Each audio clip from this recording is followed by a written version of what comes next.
I simply didn't feel it was worth it to invest that time to be able to run a marathon, I guess, correctly. I don't know if there is a correctly. I think correctly is finishing, which I did. So, Welcome to episode 11 of Audio Stew, a podcast where I talk about things that matter with people I care about. My name is Kurt. What you just heard was a small snippet of a conversation I had with my best friend about self-discipline and what it means to exercise control over your body and to train it to behave a certain way in order to be a more healthy and wholesome person. It's a very long discussion. We go through a wide variety of stories and lessons that my friend has learned over the years, from all the simple little changes he's made to his life to be more disciplined, or to all the extreme examples where he's tested the limits of his body and his mind. So it was a very interesting conversation. I hope you enjoy, and let's get rolling.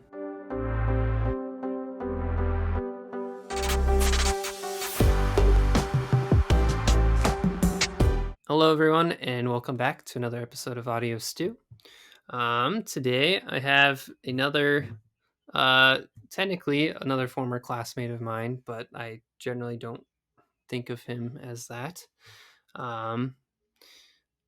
Who is with me on the other end of the microphone? the one and only Jonathan Dockweiler. That's who is here. Finally getting on the podcast. There you go. There you go.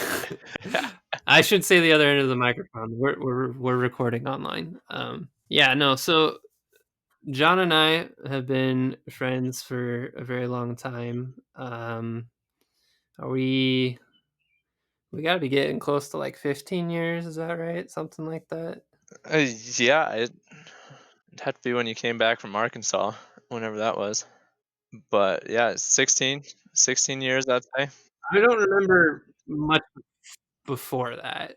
I think maybe we like hung out a few times, but Yeah, 15 years of being neighbors all the way to being roommates last year. A lot changes. oh man, that is a lot in fifth myth. I don't even want to think about that. Okay. So yes, 15, 16 years, something like that. We've been best friends. And yeah, we were neighbors, lived just down the street. And then last year we both went to UNK and roomed together freshman year. Go Lopers. Go Lopes. Woo. But yeah, this has been a little bit awkward for me because I'm like, oh, I should have John on like right away. That's like he's the first guy I should have on. Like, and then I was like, but we've already talked about like everything. Like, what are we gonna talk about? I don't. So anyway, eventually though, I did think of a topic we haven't. I don't know. We've talked about it a lot, but we haven't like specifically talked about it, like had an extended conversation about it. I don't think so. Before we keep going, though, John, is there? We need to know a little bit more about you. Okay, so what would be your formal slash informal? I don't know. Call it whatever you want. What would be your own introduction of yourself beyond John and Kurt's best friend? Oh, okay. Formal, informal introduction. 20 years old. College student, as we already mentioned, down at UNK. I'm studying marketing, technically business administration, but emphasis in marketing, which has been fun so far, but it's all gen eds, so I mean, I haven't really done much. Yeah. I love doing new things, adventurous things. I love going hammocking. Those little travel hammocks are the best. Everybody should get one.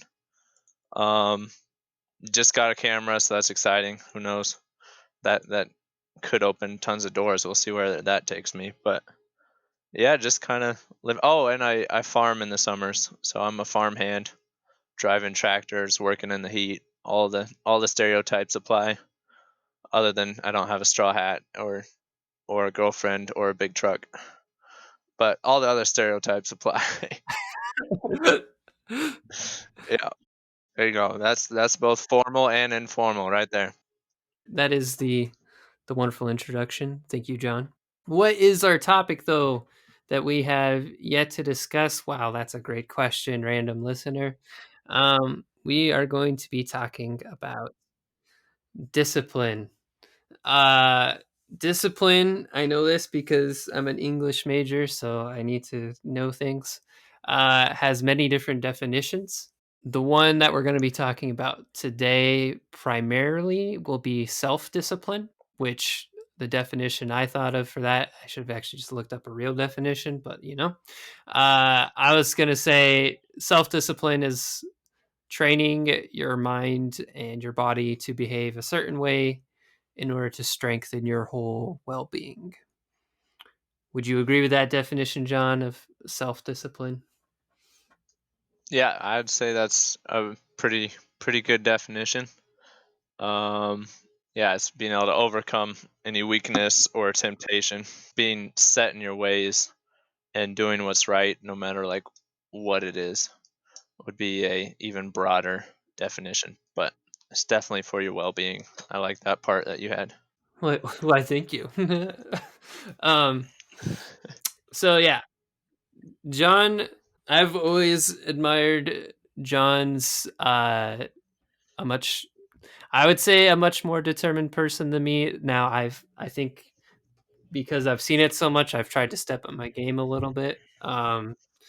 But you've still outpaced me in a lot of ways as far as like being disciplined in your life, and I think that's really cool. And so, well, not the fact that you've outpaced me, but that you are disciplined. But I think it's a really cool thing to talk about. So let's just kind of jump right in, starting with just discipline in general. Um, like I said, there are multiple definitions.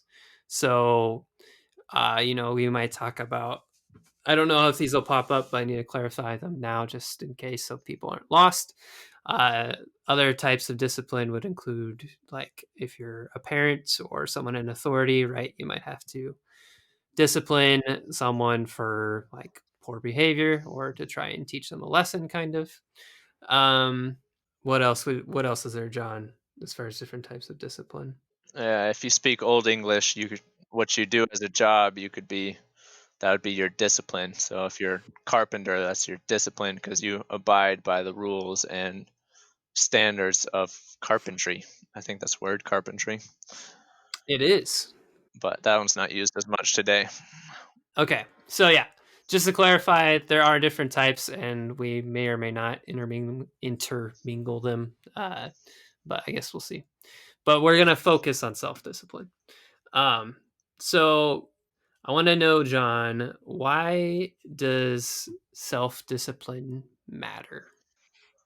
Yeah, I think that self-discipline is probably the most important quality that a person can have to really be able to tell or be able to see how their life will go, whether it'll be um, harder or easier, or if they'll be able to do certain things, or if they'll be overcome and just kind of wash out.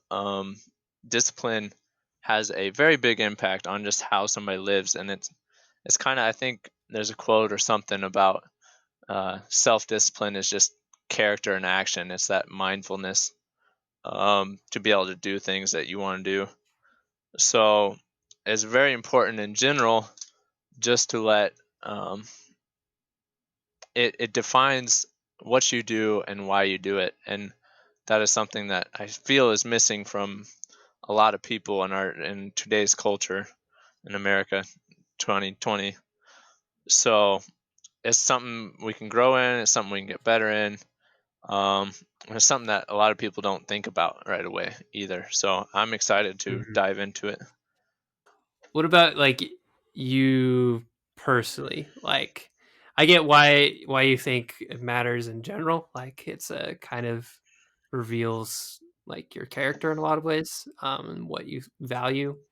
Um, but for you personally, what has made you like so determined to like be a disciplined person or to be a driven person? Yeah, we'll go way back. I was thinking about this because you're super prepared on this podcast, so I had all day to think about it. And I think the earliest example would be, it's a stupid one. It's elementary. We'd run a mile every year. I don't know how many other schools did it. Kurt, did you ever run with us on that ever? Yeah, yeah, I did. I think I ran it twice. I was pretty slow. I think I ran like I don't know, like an 8:40 or something like that. And I remember you and Weak. you and you and Ryan, I think, just like destroyed everyone. Is like, you Yeah. got into 6 minutes? Are you insane? Something like that. Yeah, so there's this elementary mile, and we'd run it once a year, and the whole elementary would run it on the same day. Really big deal. Um, and I'm somewhat talented of a runner, but I realized early on that if I trained, if I trained for this 1 mile, I would be much better than all the other kids that had not been running. So 2, 3 weeks out, Mhm. whenever I'd find out we're gonna run the mile here soon, I would go out and I would run. We have half section on the road, half mile section. So I'd go run down and then back, and I would do that every day to lead up to it. With I think I even bought my own stopwatch to time myself.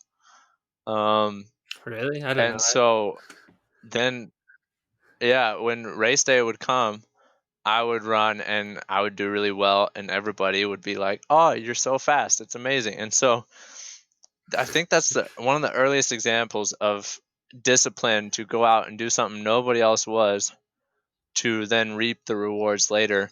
Now, is totally bad motivation, because it's all stemming from pride and wanting myself to be glorified and all that. But from pretty young age, I realized that if I was driven, if I worked hard, I was going to be able to accomplish way more than, say, the opposite and just doing the bare minimum.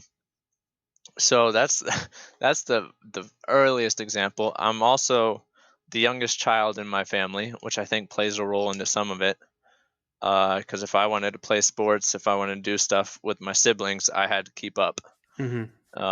which just means hard work and trying even harder than, say, other people my age that didn't have that. So playing basketball with my older brother, 3 years older than me, I could do it, but I was always getting beat, and therefore driving me to be better and to try to get better and better, to where now I dunk on him all the time.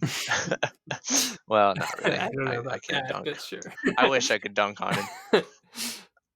I one of these days we're gonna play pickup ball, and I'm gonna dunk on him, There and you go. that'll make up. So see, even today, I'm still driven by some bad motives there.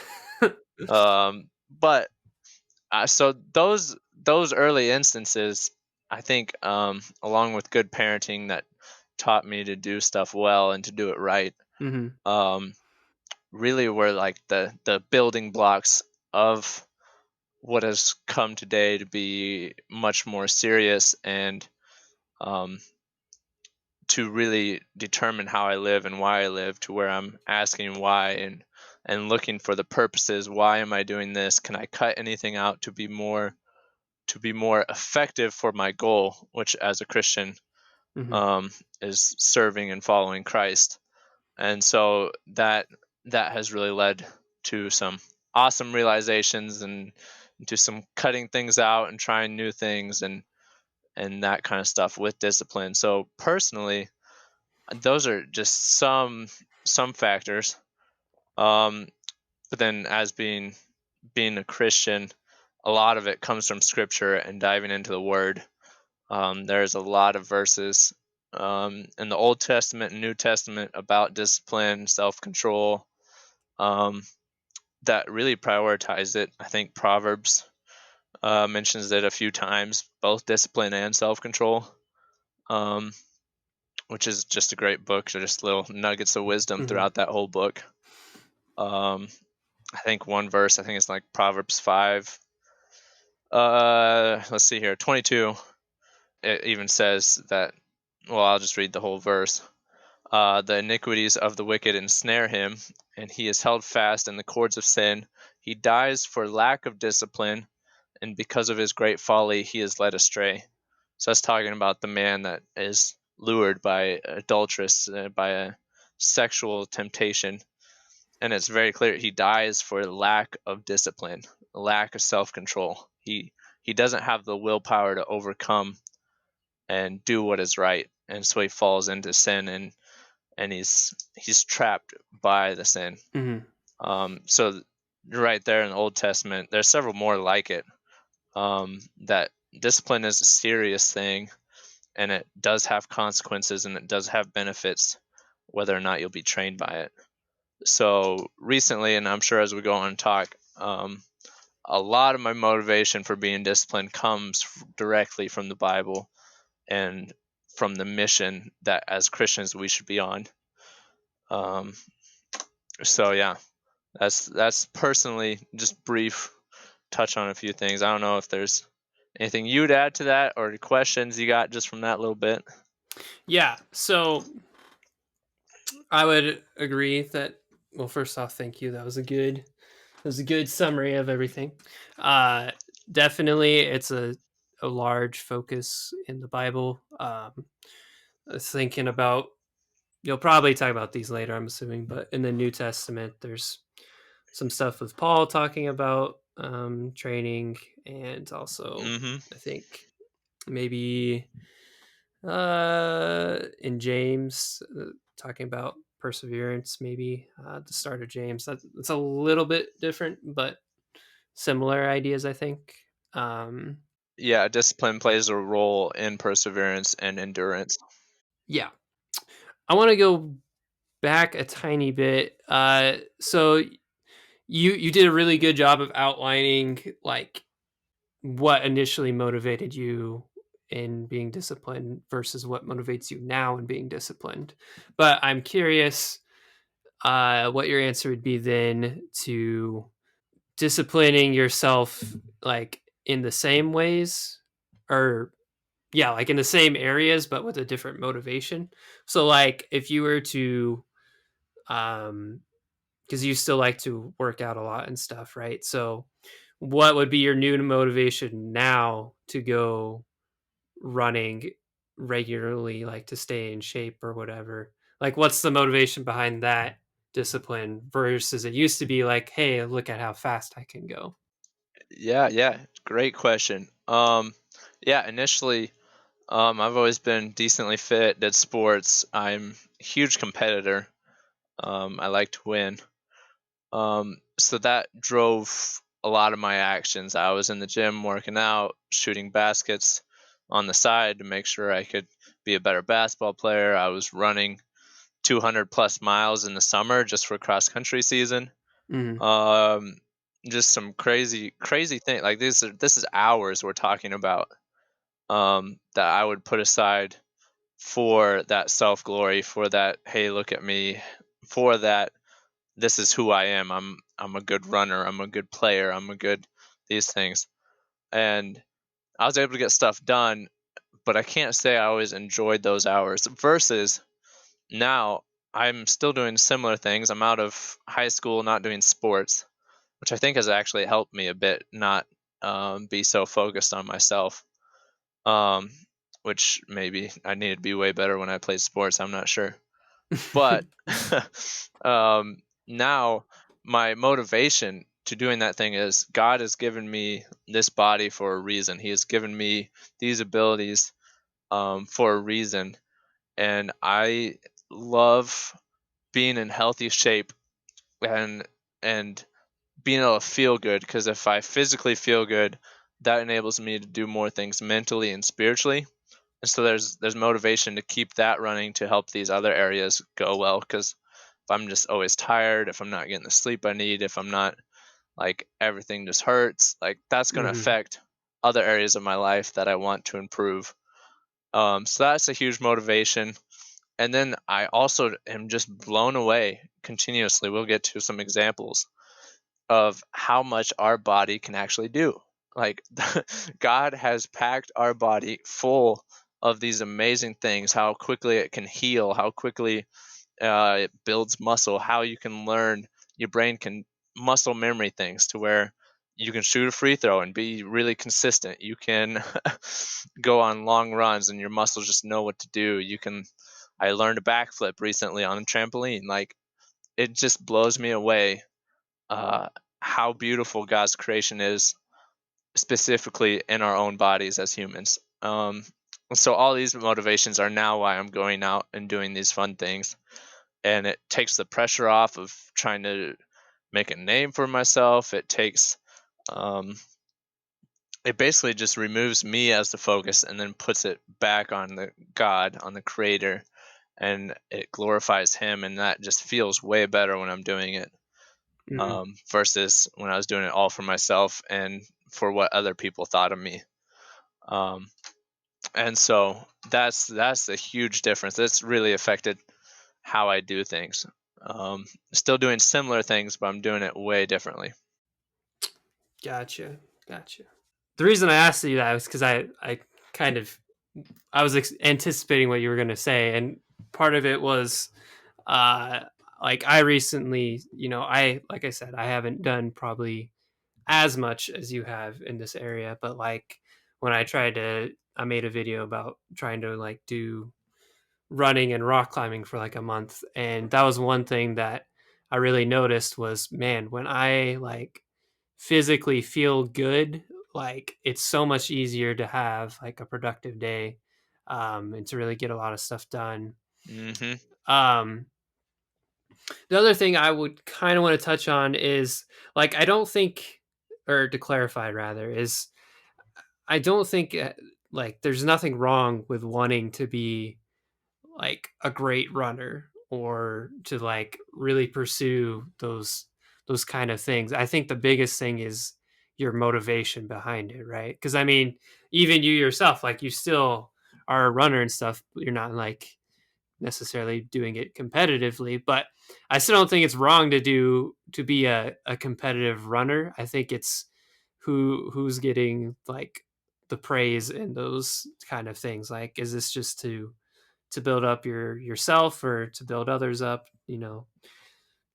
some stuff along those lines. Do you have any like thoughts in that area, I guess? Yep. Yep.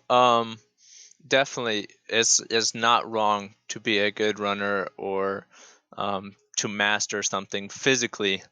And with mastering anything, there will be human praise in that. Mm-hmm. But I very cautiously warn everybody: don't get caught up in that praise. Don't start wrapping your identity where Jonathan Dockweiler, runner, that goes together. Like, because as soon as that running fails, as soon as whatever you're doing fails, then you yourself will fail, because that's who you are. You've tied it to the wrong thing, instead of tying it to who Jesus is and what He's done for you. And so, yeah, I love running. I love doing things. I'm trying to learn new stuff, handstands. You mentioned rock climbing. That is so much fun. People got a gym anywhere, go to it. It's great. Rock climbing is the only way I can use my arms, even though you're supposed to use your legs. But it's great. Sorry, I interrupted you. Keep going. No, you're good. There's so many good things out there. Um, but we as humans naturally fall into trying to make it about ourselves or make something define us that shouldn't. So make sure your priorities are right. Make sure that you're not going out and running to lift yourself up, but rather you're going out to run because you want to. You um, want to praise God for giving you that ability or for doing stuff like that. Um, and it can spiral to the point where you're like, you know what, I'm going to be a good runner and praise God, and that is who you wrap your identity around, and you can almost like kind of do the full cycle to where you're actually doing it for yourself again, even though you're trying to claim to doing it for Yeah. somebody else. I've found myself doing that before. It's hard to explain that, because it's like, but where you're saying you're doing it for one reason, and you're just saying that because other people around you will like that reason, and then it's like, oh, Mm-hmm. look at that, I'm a good person again. um and so it's, yeah, when you get to motivations, it takes time, and you got to really sit down and go, why am I doing this, and really look at it, and uh don't feel afraid to start taking away some different areas of, you know what, normally I go run with lots of people so they see how well I run. Take that away. Go run by yourself. Will you still do it? Will you still try to weed out, try to find why you're doing something, and make sure it's right? Because if it's not right, you can be wasting your time. Um, but it could be setting you up for later realization and change too. So I mean, nothing we do will ruin God's plan. So that's the comfort there. that that is always that is always true. You always got that to fall back on. Strive for perfection, but know the person who was perfect. There you go. That's Perfect. majorly important. You kind of talked about how people can like wrap up their identity in it, and also you talked about saying you're doing it for one reason, but like actually not doing it for that reason. I think one of the easiest examples of like explaining that idea is just to look at like celebrity athletes, where you can see like these people are at the top of their game, right? They've mastered like the physical discipline of this is how you like play football or basketball or what have you, right? And then you can see a lot of times how it can totally like destroy an athlete, right? Where if they wrap everything they are into that, like this is my identity, and then like you freak accident, you break your leg or something, and now you can't play your sport. Like that's a big thing that happens. Also the flip side where you have all these, a lot of times on TV you'll see like athletes that they get interviewed after the game and they're just like, all praise be to God or whatever. That's a very tricky thing where you obviously do not like, at least most of us, like we don't know these people in person, right? We don't know what their actual motivation is. But I think you're right where it can be like, do I just say, if I say the right things about this is why I'm doing it, then it gives me more praise, or even not even saying it out loud, but like thinking that this is why I'm doing it. But if you were to self evaluate, you'd realize, no, I'm actually doing this for myself still. So it's discipline's like a really tricky thing. So I think you've touched on a lot of good aspects of it though. Yep, it's definitely, identity is huge, and the easiest way to tell is take that thing away and look at who you are without it.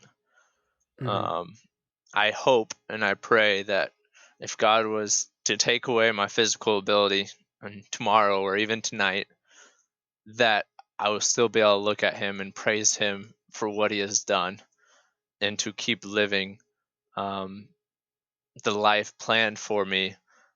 And so I, I'm hoping that's the case. Now, with such extreme what ifs as that, I can't say for certain, because I Mm-hmm. know how easy I fall.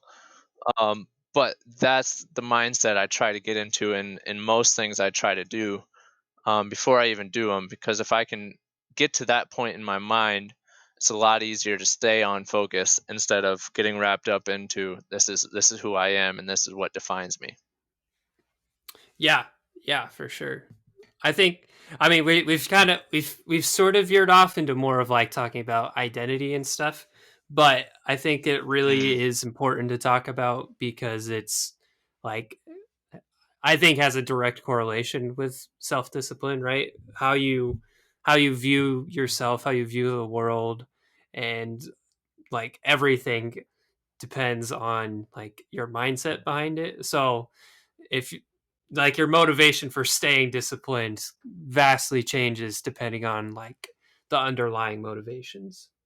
exactly. And so with discipline, you can do it for many different reasons, that are going to yield different results. So hopefully we can get the right motivation, and dive in and just really, um, grow in discipline and in being disciplined. So yeah, we did veer off a little bit, but it's always good to look at the purpose behind why you do something before you do it. So I don't think it's a bad, too bad of veer. It's not too bad of bunny trail, rabbit trail, whatever you want to call it. It's a mild bunny trail, but it was a bunny trail that kind of like weaved out and then like weaved back in, and now we're good to go. It didn't like go off and Yeah. it didn't go home and never come back. Like it came back to the point. Let's actually go forward though. So, what about the simple things? Like what in terms of lifestyle and routine have you done to start exercising discipline? We've obviously already talked about you.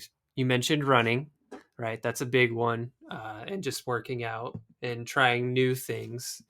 That's weird where you have a routine of trying new things, but I guess that still counts. Yep. What else you got? Yeah.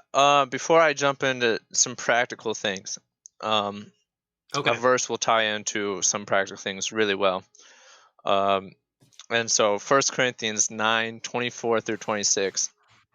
This is Paul writing to the Corinthians.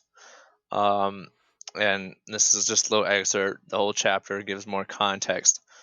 But he writes, "Do you not know that in a race all the runners run, but only one receives the prize? So run that you may obtain it. Every athlete exercises self-control in all things. They do it to receive a perishable wreath, but we an imperishable. So I do not run aimlessly. I do not box as one beating the air." Um, I I love this verse. You can't really talk about self-discipline or self-control without talking about this verse, because Paul is laying out um, a simple parallel between earthly competitions and striving for a goal to, as a Christian, our imperishable wreath, like our forever goal that's always there, and how much greater that is. Um, so with little things, I've really worked hard to take my mindset off of earthly things and put them onto eternal things. Um, to the point that I am trying to limit with cell phones. I I find myself easily distracted, so my social media apps all have timers on them, because I love social media. I love connecting with friends through it. I love sharing what I'm doing. I love encouraging. Like, it's pretty cool, but I have a hard time staying on task, staying focused. I easily veer off into the scrolling through memes and just laughing and just not doing anything, not anything productive. Which I Mhm. think we've all been there. Maybe it's just me. I, I hope it's just me. That would be awesome if all you guys are killing it. uh, I think we've opened there. Okay, yeah, and probably. I think we're all human. But I've put timers on my apps for each day, and I've tried to determine what's the time I need to do the things I want to do, like encourage, like stay in touch, like um, all these different things directly with my friends and people that I know in person. Um, and I try to set that so if I do start wandering, I know that at some point this app is going to shut off and I won't be able to do the things I really actually intend on doing. Um, so that's Mhm. one way I've helped myself try to be disciplined. It's that tool. And then as I do that, I'm finding easier and easier to stay away from those temptations of just mind numbing scrolling. Um, and so that's it's that making sure you have a task, and I'm much more concerned about these relationships, and especially with my Christian friends, and being able to encourage them in Christ, like especially those, because those are eternal things I'm building into, not just getting a smile or a laugh from some crazy meme or a crazy video, even though they can be quite funny. But that's not my main purpose. That's not my main goal while I'm here on Earth. So that's a huge one I've done that has really helped. Um, I've done just recently. I've been waking up earlier, and depending on who you are and how you live and who you got around and what time. Like in college, I did not go to bed very early. I kind of just woke up whenever so I could get to class. I woke up early enough to be able to have some time before class. But that was because I was loving on loving on my friends and taking care of them and really spending time with them when they were awake, which is really late because I mean college is that college is that way. That's when all the good deals are out at the shops. We had some crazy Um, times. oh, we did. I can't wait to go back. But coming back for the summer with all this nonsense, well, not nonsense, craziness is a better word. That's just out of my control. I was like, you know what? I need to dial in some routine for myself. Mm-hmm. And so I've been getting up early, and because I don't have those late, there's no reason for me to be up past 9:30, 10 o'clock. Like no reason.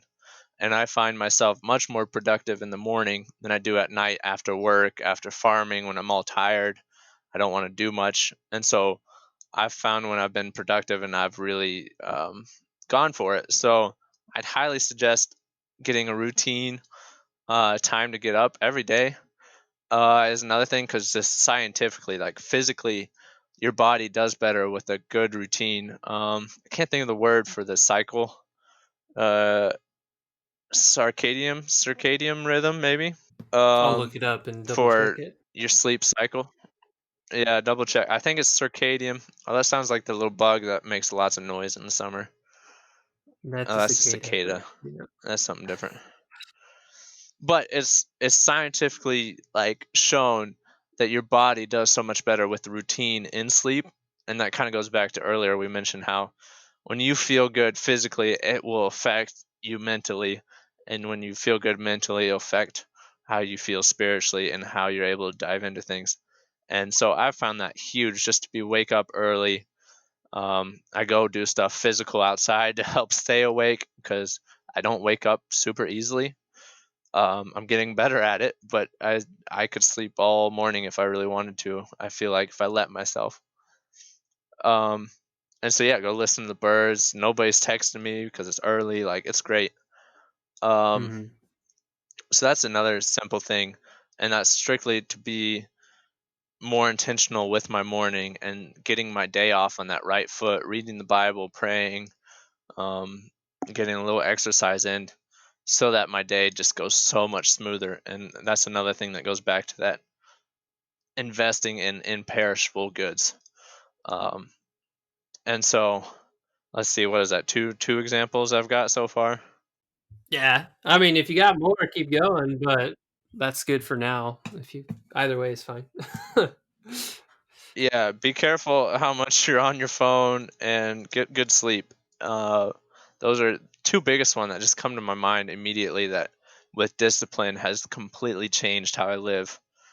Mm-hmm. Compared to waking up late, barely getting to work on time, coming home, watching YouTube till it's super late, and then doing it over again. Like, there's just not much content. There's not much getting done in that day, even though I am working and I'm helping I'm helping my boss farm. But like, there's just when I look back on those days, it's nothing I'm proud of. There's nothing that stands out other than a lot of laziness compared to getting up, being mindful of what I'm doing when I'm on my phone. What am I doing?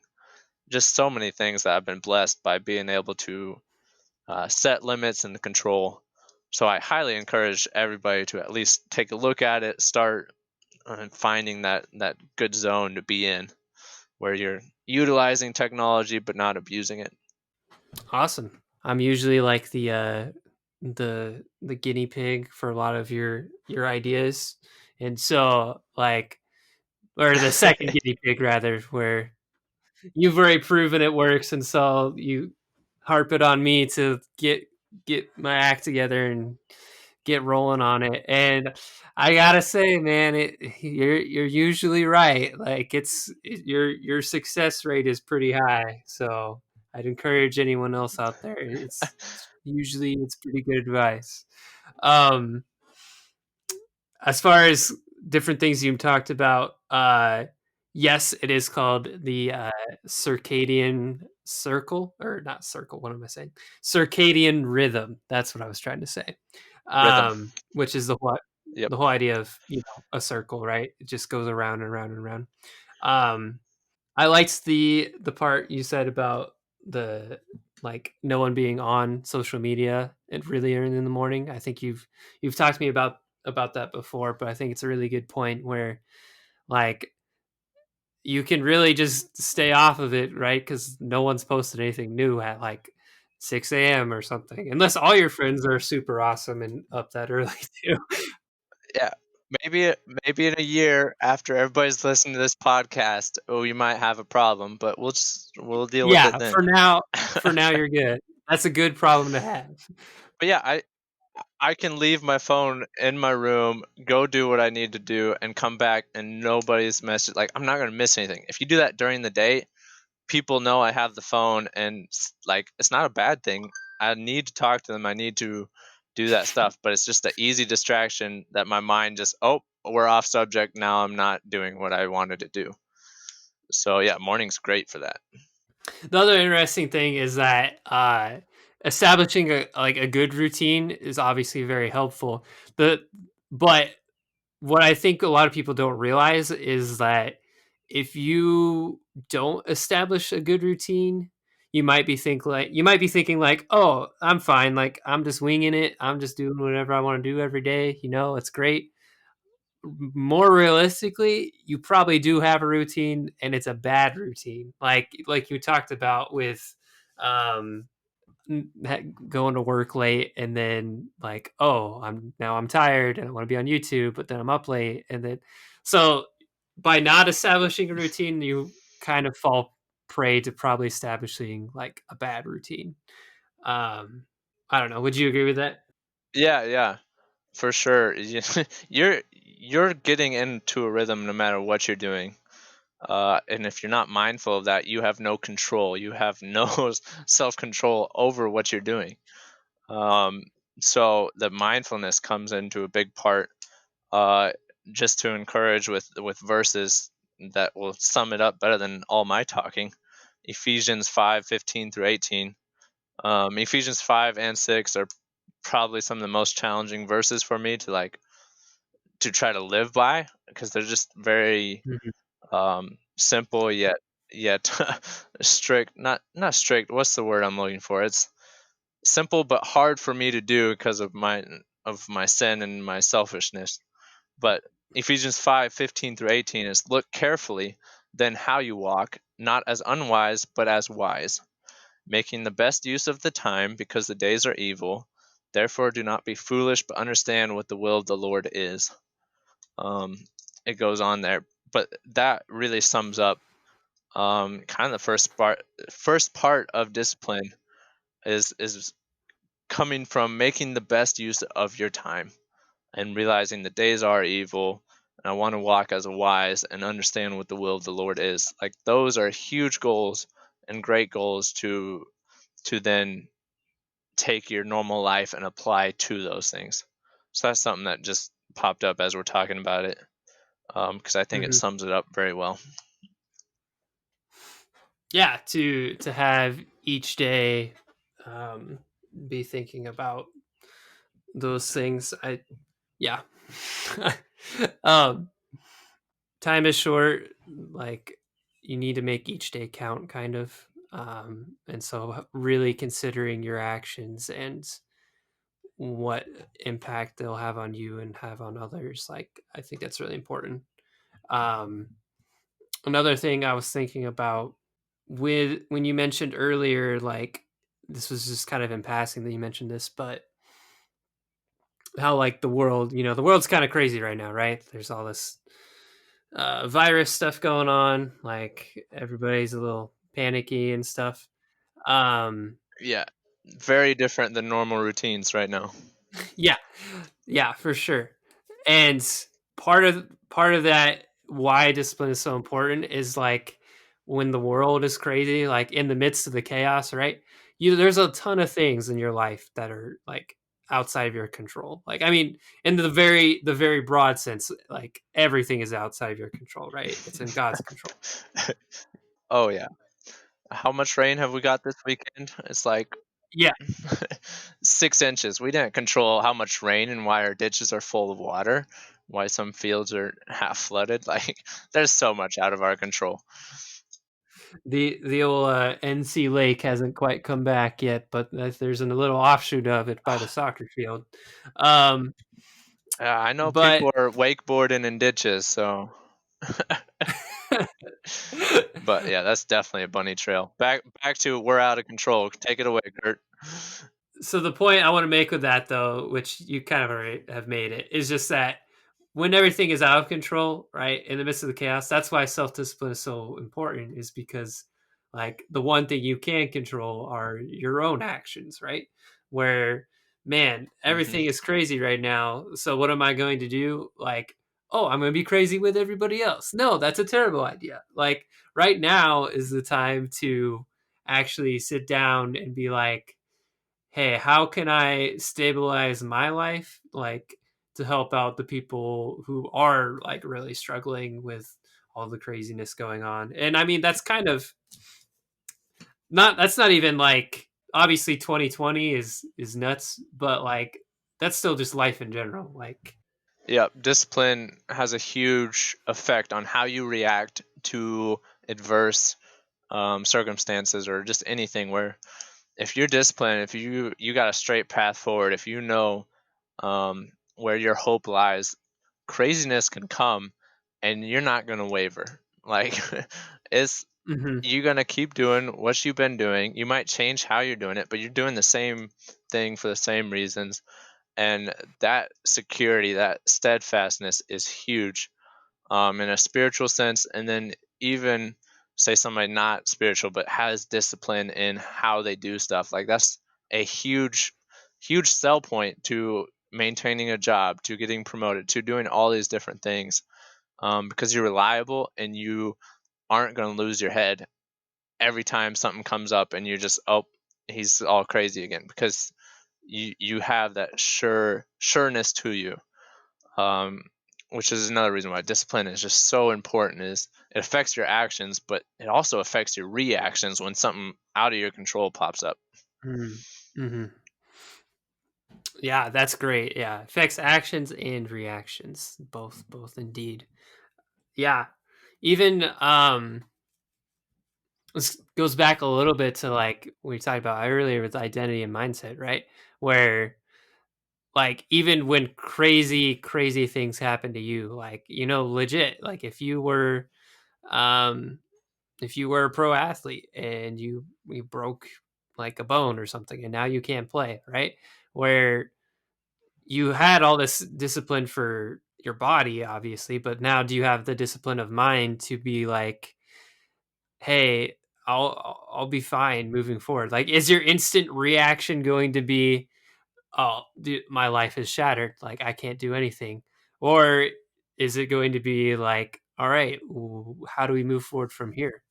Um, and obviously, there are some really like severe things that happen to people. I'm not saying like you could never be shocked by anything, even if you are disciplined, right?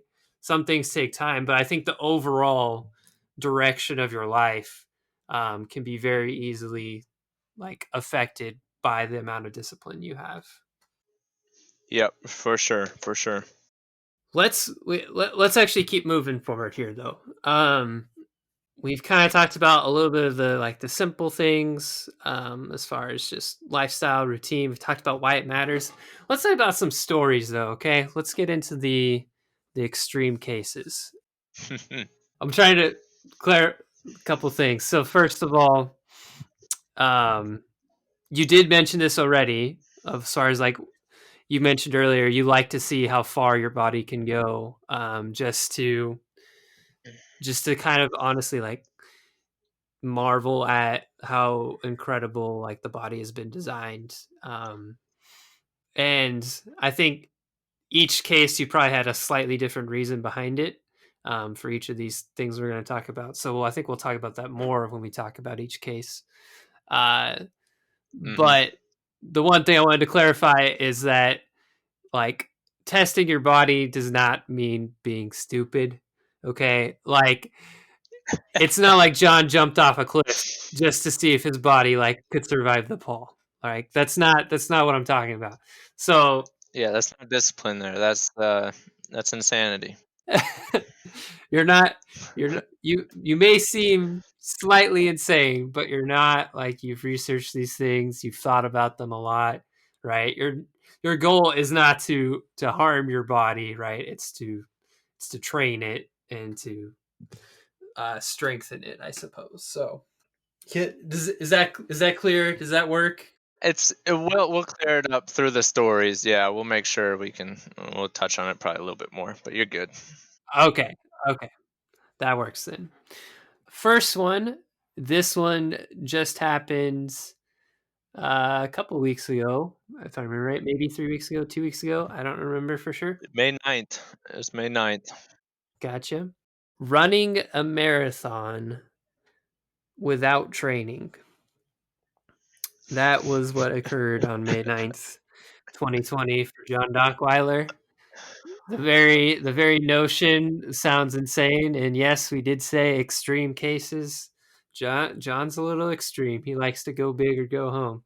I'll let you tell the story though. Why did you do such an absurd thing? How did it all go down? What's the scoop? Yeah, so May 9th is when I woke up pretty early and went, and I had some friends. And short story, I'll tell you a longer story in a bit, is I ran 26.2 miles.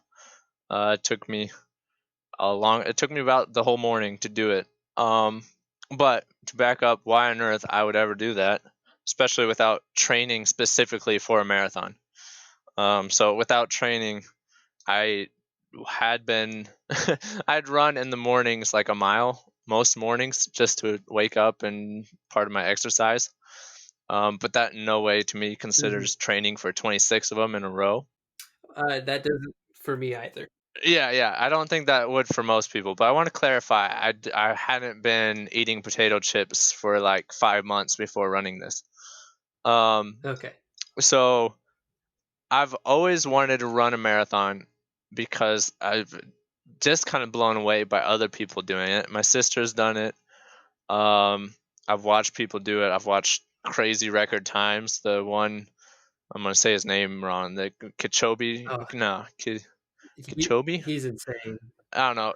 With Nike, ran under 2 hours with pacers and everything. Like he's running faster miles than I ever could just 1 mile. I know. He's Um, insane. crazy talented, and I don't have that slow of a mile. I'm pretty happy with my mile time. But so I've marveled and I've appreciated this crazy thing, and even the origin of a marathon. Look it up; it's kind of crazy. I think the dude died actually, but Oh. I'm not a historian. Um, Something with battle and running, and he had to let the other people know. Oh, you're talking about the battle marathon? No, the dude ran a marathon to tell the city that they won and not to surrender to the Navy. But once he delivered the message, he collapsed and died. And it was 26.2 miles. That's why a marathon is 26.2 miles. That's how far he had to run. The messenger. I'm not sure when this was. It was Okay. way back, way back. I don't think the battle marathon is actually where this is from, but maybe it is. If No, you're a history person, look it up. yeah, just origin of marathon. Spend 10 minutes on Google. Have fun.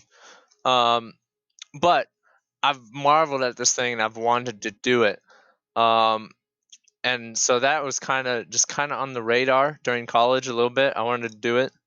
But I tend to be a pretty busy person. I'm doing tons of different things with tons of different people. So to set time aside to train for a marathon, which includes running day after day, long distances that take hours upon hours to do, um, I simply didn't feel it was worth it to invest that time to be able to run a marathon, I guess, correctly. I don't know if there is a correctly. I think correctly is finishing, which I did. So, but unorthodox, very unorthodox in how I did it. So in school, I don't know if you know this, Kurt, but at work, I was talking to one of my coworkers, and we were working campus rec, so sitting at a desk, checking people in. Tons of fun. You get to see all your friends. Um, Hmm. we were talking, and I was like, I brought up the idea of just going out and running a marathon to them, and they thought it was crazy, but they were like, "Yeah, you probably could do it." Um, which is kind of crazy of them to say, but it gave me that push that I'm like, you know what, I'm gonna do this at some point. I'm just gonna run a marathon. It gave me the confidence and the plan to, you know what, I'm just gonna do it without training. So I had a Saturday. I was gonna do it. I was gonna do it that Saturday. Um, I had it planned out. I was gonna run to like the UNK, not UNK, the Kearney Arch and on the trails and stuff. Just maybe gonna recruit somebody to bike with me. I hadn't got that far, but then the wind was like 30 miles per hour that day. And if you've ever gone running, you don't want to run in strong wind like that, especially long distances. No, you would die. So I was like, yeah, no, not today. I didn't train. It's not like I'm gonna miss anything. So fast forward in a couple months, and I still hadn't got it done because that initial rush of I'm just going to do it kind of faded. But it came back up, back home farming for the summer, even though I was kind of technically in school yet, doing online classes. And I was like, you know what, I should do this again, and not again. I should actually do it. So school was going to get out. Um, and then it would be that first Saturday right after school was done. So I'd have all my homework done. I could suffer the consequences of running 26.2 miles, but yet it wasn't super hot summer yet. It's just everything kind of lined up good to try it then. So I contacted Kurt and then Ben. He's been on the podcast before. Two great, awesome people. And I was like, hey, do you want to ride a bike while I run forever? And they both said yes with little convincing. Um, and then I also, side note, I also had been working on cameras, and I bought like a little gimbal for my phone and doing some video work and just experimenting with telling a story that way. And so I was like, you know what, I'm going to film this. This is crazy enough. I should film it so I can share it with family and friends. And so I convinced them to help me with that too, which they were awesome. There's a fun video recounting the whole ordeal on YouTube. But so everything's lined up. I got it all going. Um, but then actually running it was so much fun, mindset wise, especially after and a little bit during. There's a point in there I just wanted to quit. But I wanted to run a marathon because I wanted to illustrate to myself that pain, number one, is temporary. As you're running, it can be painful, but as soon as you go another minute, you're not feeling the pain from the last minute. Like it's whole new. You're good. You keep going. And when I kept running, the pain got worse. But I'm sitting 2 weeks after, and I back to normal. It's just another proof that pain is temporary, um, and ultimately very temporary when we die and and move on from this physical earth. And so as I'm running it, that helped me to keep going and to prove to myself, hey, you know what? You keep going for this goal. You want to accomplish this. You keep running. You're going to be fine. Keep going. And so that was fun to be able to look back and say, I've run a marathon, and this is what I learned, that pain is temporary, and that with endurance came all this ability that I didn't even know I had. Like I've never run over half a marathon before, and so my body and my mind was able to do things that I did not really even think possible. In my mind, I wasn't sure when I started if I would finish or not. I was going to try. I wasn't sure if you were gonna finish either, honestly, dude. It was a little nuts, but I had hope. Yeah, it was so far out that I had no idea. And so I loved even proving that to myself, that my limit is higher than I think it is in running. I showed that I could go further than what I thought I could do. And so I want to apply that to my mental, to my spiritual, to where, you know what, safely to do stuff, by the book. Some things might seem impossible, but if you really go for it, you give it all your effort, you're going to end up further than you ever thought you could, if that makes sense. And so running this marathon helped show that to myself, and then in the video to hopefully show that to others, is another thing just to inspire people. And so yeah, it was mainly I wanted to run a marathon and I wanted to be able to say I'm a marathon runner. But then out of it came a lot more lessons that I didn't necessarily plan on, that I'm letting affect me and letting me pursue other things with the same intensity and focus as I did running that long in a row, because I know it's possible. Like, it's possible. I've done it. I've done it here. It's possible in other areas. So it's really helped discipline in other areas that I didn't even think it would really affect. But it's like, you know what? You've done this. Why can't you do this? And so it gives me that extra motivation to be disciplined, just from that one experience. And I'm probably gonna do something like it down the road, maybe with training, so I can actually not be sore for 2 or 3 days afterwards. But it was a great experience, and yeah, I couldn't walk the next day. Like, I could wobble. I was like a penguin wobbling back and forth. But yet I was so happy knowing I'd done it, and then being able to recover and appreciate just walking. Like, it's just so cool that the Lord let me experience that, and that I didn't tear a muscle real bad or anything like that. But yeah, those are the main things I learned from that one. And yes, it's an extreme that I wouldn't recommend to most people. I would to some. I'd tell some people, hey, if you want to do it, go do it. But not everybody needs to run a marathon to be disciplined. But it would be fun to see a bunch of people go find, I guess, their marathon, their endurance, to show to themselves they got more in them than they think they do. So that, yeah, those are the big ones. And then yeah, God made us incredibly awesome. Like, how I could do that, have muscles cramp, and then how I could be in pain the next day because of the healing process, and then my muscles healing over time to back to where I am now. It's like, I can't explain how all that worked, but it did. Like, there's so many levels. To get down to the cell level of your body, it just blows your mind.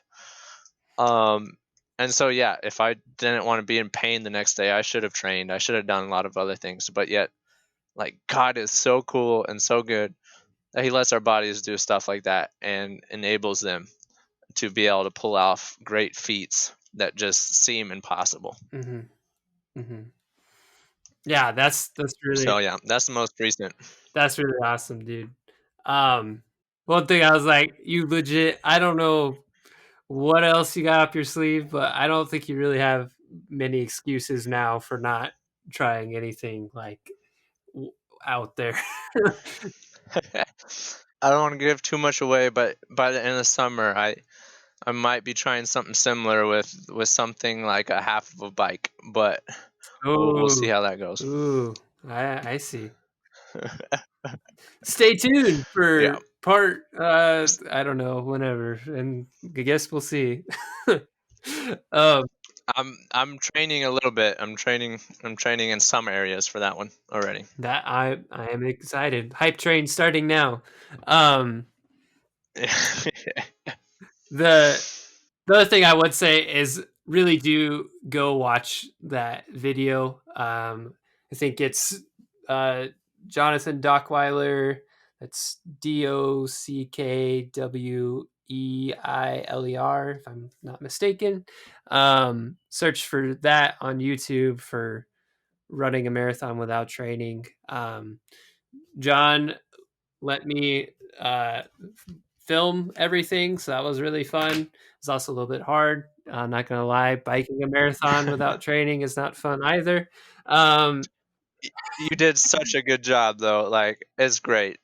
If you do go watch it, go give Kurt some love in the comments for great filming, because I could not have put that video together without people like Ben and Kurt to come along and help, even my parents. So You had a lot of help. It was awesome. And yeah, even dude, Ben he like hopped off his bike like halfway through. It was like, I'll just run the rest of it with you. Why not? You know? So yeah, he ran the last 10 miles with me, which was awesome. He's a great dude.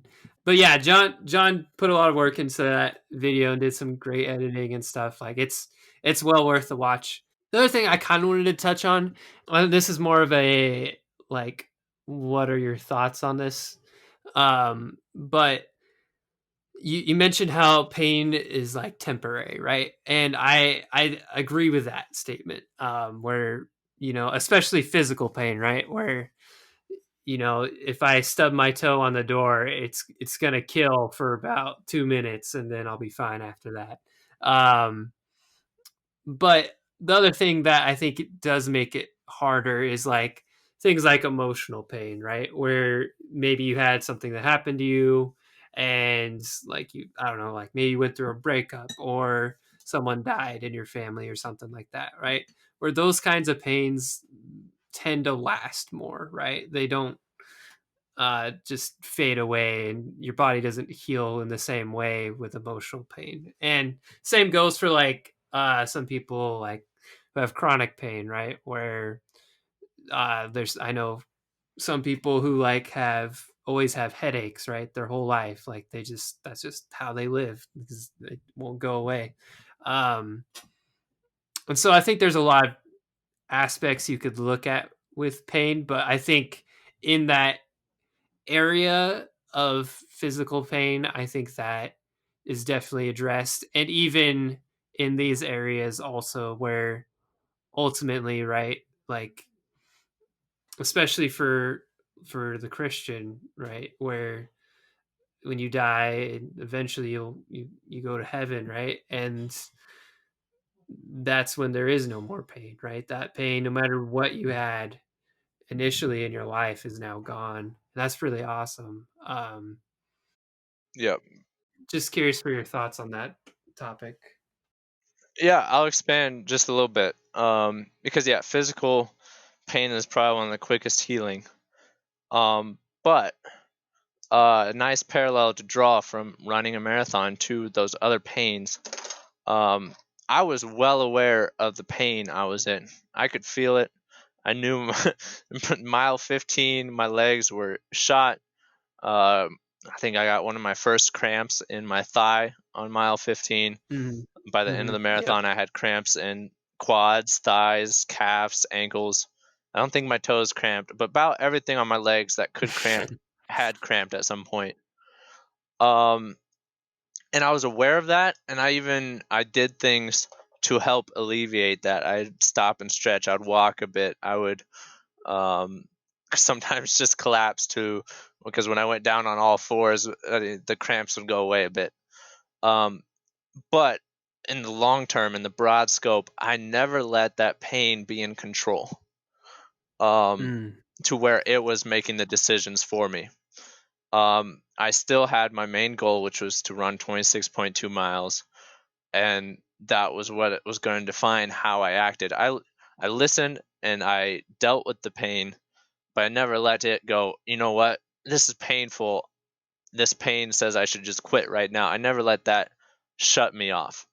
And I think emotionally, I think especially emotionally, that true that can be true for you too, where you you can be very aware that you're emotionally hurt and you can deal with it. You can go help alleviate it, but never get to a place where that pain is defining you, where that pain is controlling you or making you lash out. And don't put it in the driver's seat of your car. Put it in the Right. back so you can listen to it, but still hold on to that wheel or let Jesus hold on to it. You can maybe be middle seat, pain back seat, Jesus front seat. That's good. That's a good car right there. And beat Tesla any day. Got like a whole minivan or something. Anyway, keep going. And so with that, with the pain and chronic pain, ultimately for the Christian believer, our hope is in the imperishable. It's in heaven.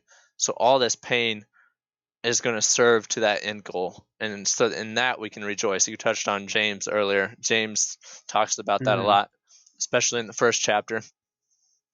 And so yeah, the pain is temporary is a good mindset to realize, and it helps with endurance. When you can look to the future and have hope. I could look to the future and know I'm going to cross that finish line, and I could look to the future and know you know what, I'm probably going to heal from this and be a normal 20-year-old guy and not a stiff walking old man that I was the day after. And so having that future mindset is so important.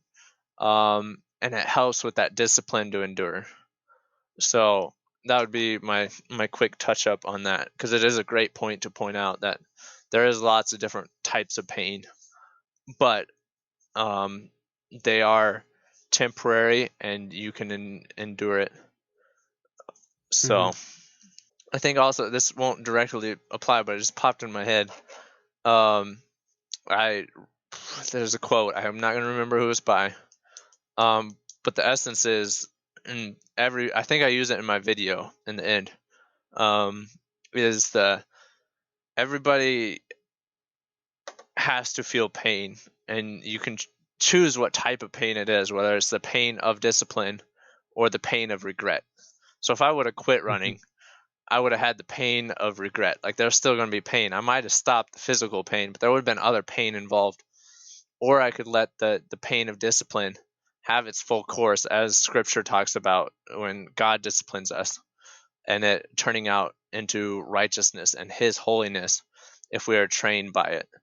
Um, I'm going to have to look for the reference of that verse, but no, that's Hebrews 12.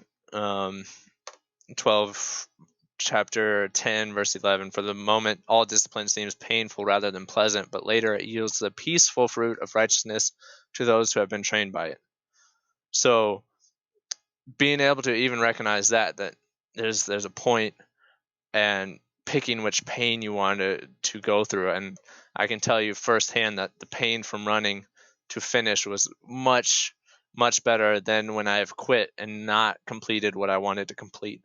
And this is on just a simple, easy topic of a physical goal, let alone apply that to spiritual goals. So that'd be my last side note to it. No, I think that's great. Um, I was actually going to bring up the Hebrews verse, but you beat me to it there. So yeah, where the uh was it something you said? No discipline seems like pleasant at the time, but it reaps a reward in the end. Um, Yep. and Yep. I think that's a really good point as far as like emotional or chronic pain goes, where there are different types of pain in your life that are harder to deal with, right? They last longer, they linger. Um, but I think that's a really great point of even those things you don't have to let them control how you live your life. So even having self discipline within that to say, hey, this pain is real. It's not saying that these things don't exist. It's just saying that they don't have to define you. Um, the other thing along that, like I think pain is unfortunately like pain is just a part of our fallen world right now. Um, I think pain is also just a really great opportunity to grow though. Because like you're tested in ways that you can see for yourself like what you're really made of, and grow from that. So I don't know, just a lot of really good thoughts there. And I think it, as wild as it was, I think you learned well from this experience. For sure. Yeah. So you had the running the marathon, but we're not done yet because, like I said, John's he's a little extra.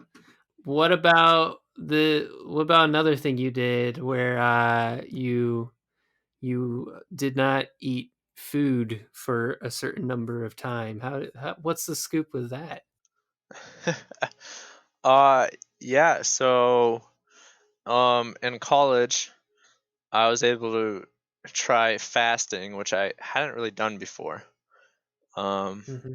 Not for any particular reason. It's just never really thought about it. But when you're cooking all your own meals, you can be like, oh, maybe I just won't cook and I'll just not eat. And so I think it was back in the fall. There was time and I was like, you know what? I'm gonna just try going for 2 days Well, I didn't even say that. I just did not eat. It was at night. So I didn't eat supper. And then the next day, I'm like, I should just fast. And so then I fasted the next day. I'm like, I can make it 2 days. So I did 2 days. Then I went and ate Panda Express. It was amazing. Well, I mean, it's always amazing there. But um, I think it's questionable, but that's fine. yeah, uh, I didn't have food in a while. And it was a weird feeling I'd never felt before. Um, but it was intriguing, and so that was my first experience with not eating food. I was still drinking water and drinking Gatorade to make sure my electrolytes were good because I have problem keeping liquid and I have to eat extra salt to retain fluid and that stuff already. So I wanted to Mhm. be healthy in that way, just go without the food intake and that sugar that you're just always constantly eating. So that was my first, no pun intended, taste of fasting. Uh, Nice, uh, nice. but okay, I'm gonna crack up just because that was intended, but it came late. Anyway, um, so time passes, and I want to do it again, and so I do a little bit of research and like find out, hey, like how long can you go? Is what's healthy for your body? Is there a danger point? Is there what are the benefits? Because there's actually a lot of benefits with fasting when you start reading up on it. Um, which I'll maybe get into a few of them. I'm not a scientist, but um, so I decided, you know what, I'm gonna go 5 days. I wanted to go 5 days without food, still doing the water and Gatorade occasionally, strictly to maintain electrolytes. Um, but that was my plan, and I had it set up to where I was coming back from a trip, so I didn't have much like groceries bought anyway, and so it fit out perfectly. Practically, it made sense. I think it was even in between when I had to ref for my job because I was also official. Yeah, yeah, I remember And that. so I didn't have to do anything strenuous that way. So everything lined up well. So I was like, I'm gonna do it. Um, and so it was it was fun because through that progress, um, let's see, I'd figure up between prep work, eating, and then cleaning. I probably saved, I don't know. I'd say a good 8, maybe 9 hours out of those 5 days. I'd normally be doing one of those three things that I now had on my hands because I wasn't eating. I was not doing that, which sounds crazy. But I had that time and I spent it on reading books, Bible. I had a few other really good books I went through or started, um, and really focus on being mentally sharp and focusing on something other than my belly that was saying, "Hey, I'm hungry, feed me." Um, but what scientifically, as you go, your body starts shutting down all the processes needed to intake food, process it, get you your energy you need. It starts shutting those things down because you're not using them, which is just amazing that your body can recognize that, start doing stuff, goes back to God and His awesome creation again. Um, but it shuts those things down and it starts finding energy elsewhere in your stored fats and your stored. Um, I can't think of the other word. It's not like it's just eating your fats and you're going to be muscly at the end of it, but it's taking stored energy instead of actually um, stored energy versus food energy that just is immediate and it breaks it down, gives you energy. It starts using a completely different type of energy. And so, and I could feel the difference. So day 2, day 3 was a lot of fun because I still was doing everything normal and I hadn't eaten for a while and I was used to the feeling by then. And there was this different energy. Like it just felt different. I still was doing things I would normally do, but it was just a different a different feeling to it. It was weird. It's really hard to explain. Um, but day 3, I would advise everybody to do it at least to like 3 days, because by day 3, everything has worked through your system, so you no longer have any food in your body. Um, which is just kind of a cool fact. Like, how many times in my life have I had no food in my body? Which, one, is amazing that the Lord provides like that, and that I've been so blessed to always have food. Um, just something I never even think about or give thanks for. All of a sudden, was much more aware to me, and I was like, this is really cool. Thank you, God. Mm-hmm. Um, so by that time, everything gone, and then you're like, okay, this is legit. I still got 2 more days to go. Um, and fourth day, not anything crazy. Fifth day was really rough for me, and I'm not sure why. Because what I've read, you can go a lot longer than 5 days. Now, granted, that's people that are used to doing it, and I would guess didn't really. I wasn't used to fasting that much. But I think I maybe failed on hydration a little bit. But it was a rough day. Like, it was, I felt like I was gonna die. It almost felt like. Um, but I stuck it out. I was like, you can do it. You should be good. Everything checks out. You got fruit in the fridge when you start. When when you start eating, just wait for the fruit. So I laid around and did barely anything physical that day. Um, and so it was an awesome time of just extra time, one, and then it was bringing my mind to be more aware about something that I normally don't ever even think about. I'm hungry, I go grab a granola bar. I'm hungry, I go cook this. I'm hungry, I just do that.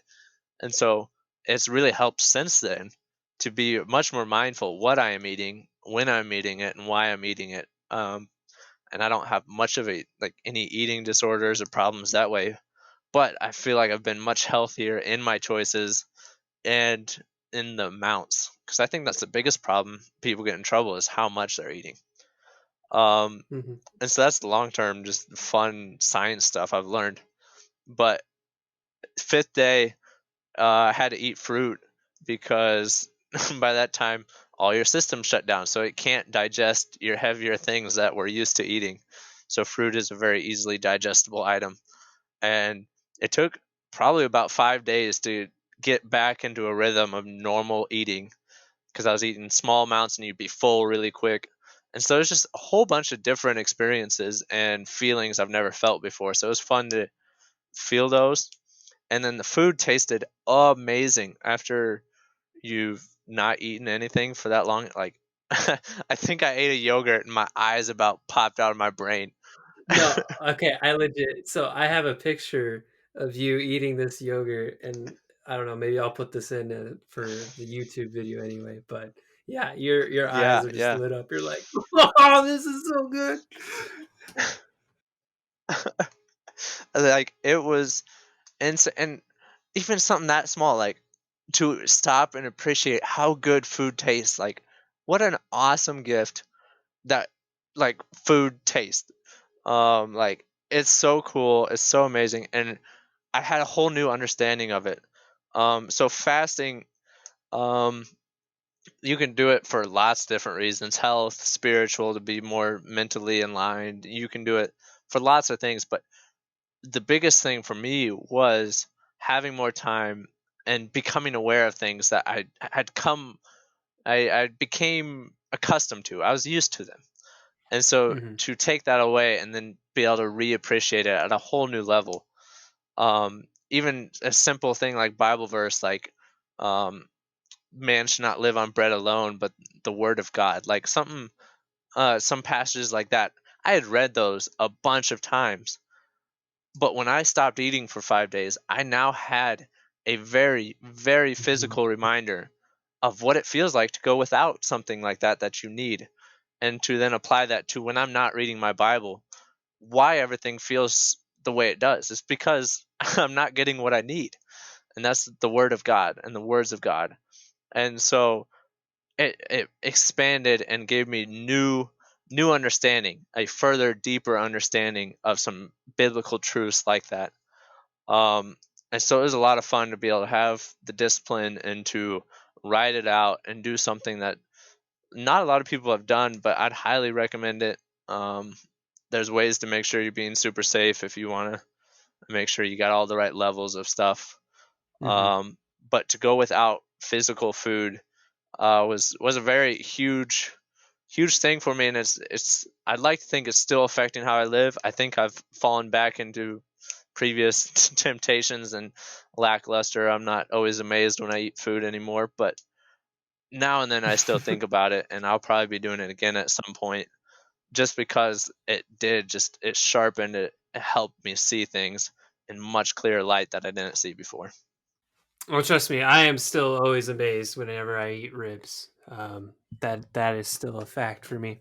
Uh, but first of all, I have done a 24-hour fast, which is honestly very easy to do and extremely minimal in consequences. For me, it was like I think I started in the morning, and right around supper time, I was like feeling hungry. But then, kind of throughout the evening, it just kind of was just this like general feeling of like, hey, my stomach's kind of empty, but I'm not like super hungry anymore. Like eventually, it kind of numbed it out where it wasn't as bad.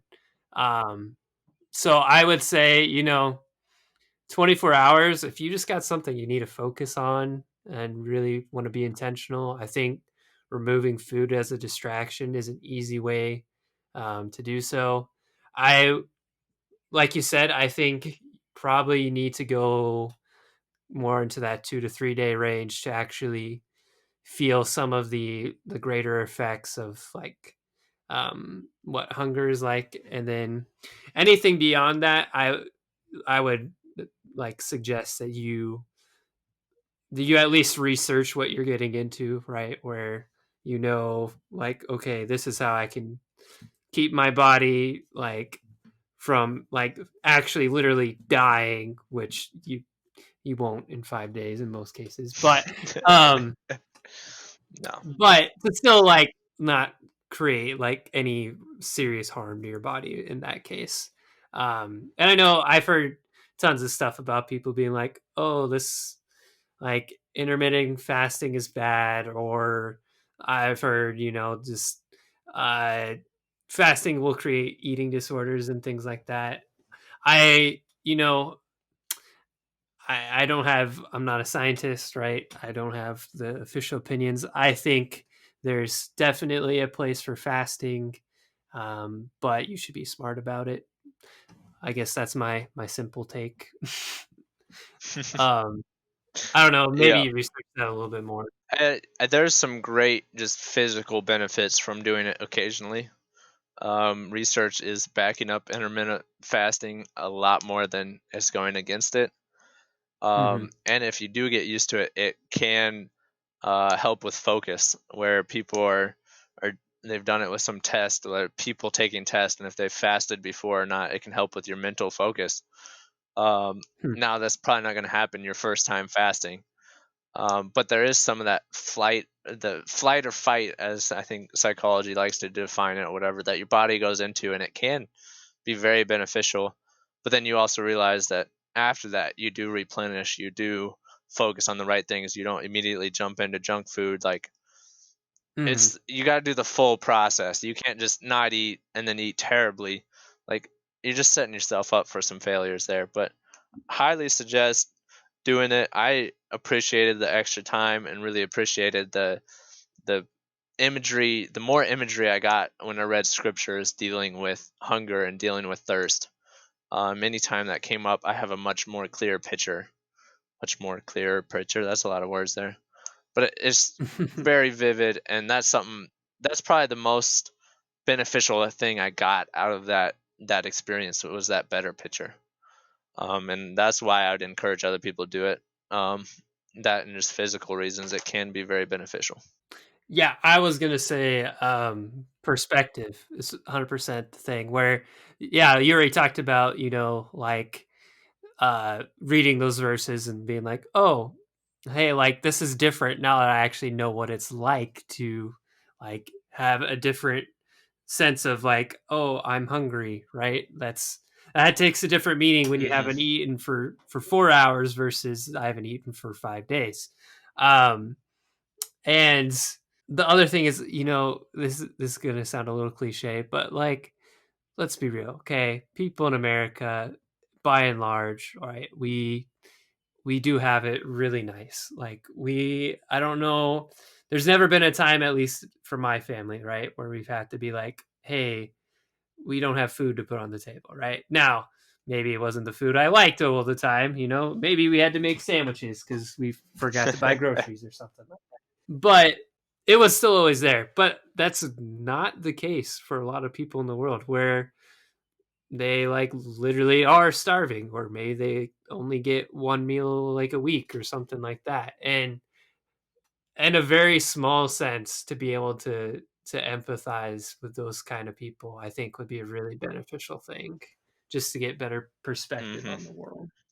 Yep, and then in the long run, if we do lose it, the Lord says to not worry about such things as what you will wear, what you'll eat, like those things. Don't Mm-hmm. worry, because He takes care of the birds. He'll take care of us, and so to have that comfort there, and kind of have that in mind when you're purposely not eating, you can go, even if I didn't have a choice and I had no food, the Lord is still going to take care of me, which Mm-hmm. is just amazing. Yeah, those are my favorite verses. That's Matthew 6:25 through 34. You should go and look them up. Um, yeah, the biggest thing with this one, I would emphasize really being careful depending on how severe you go with it. Right? I mean, 24 hours, no big deal. For an extended period of time, because even you, like you did a lot of research and stuff beforehand. Like you prepared, you took care of your body and stuff. But I think even then, like was it after you ate?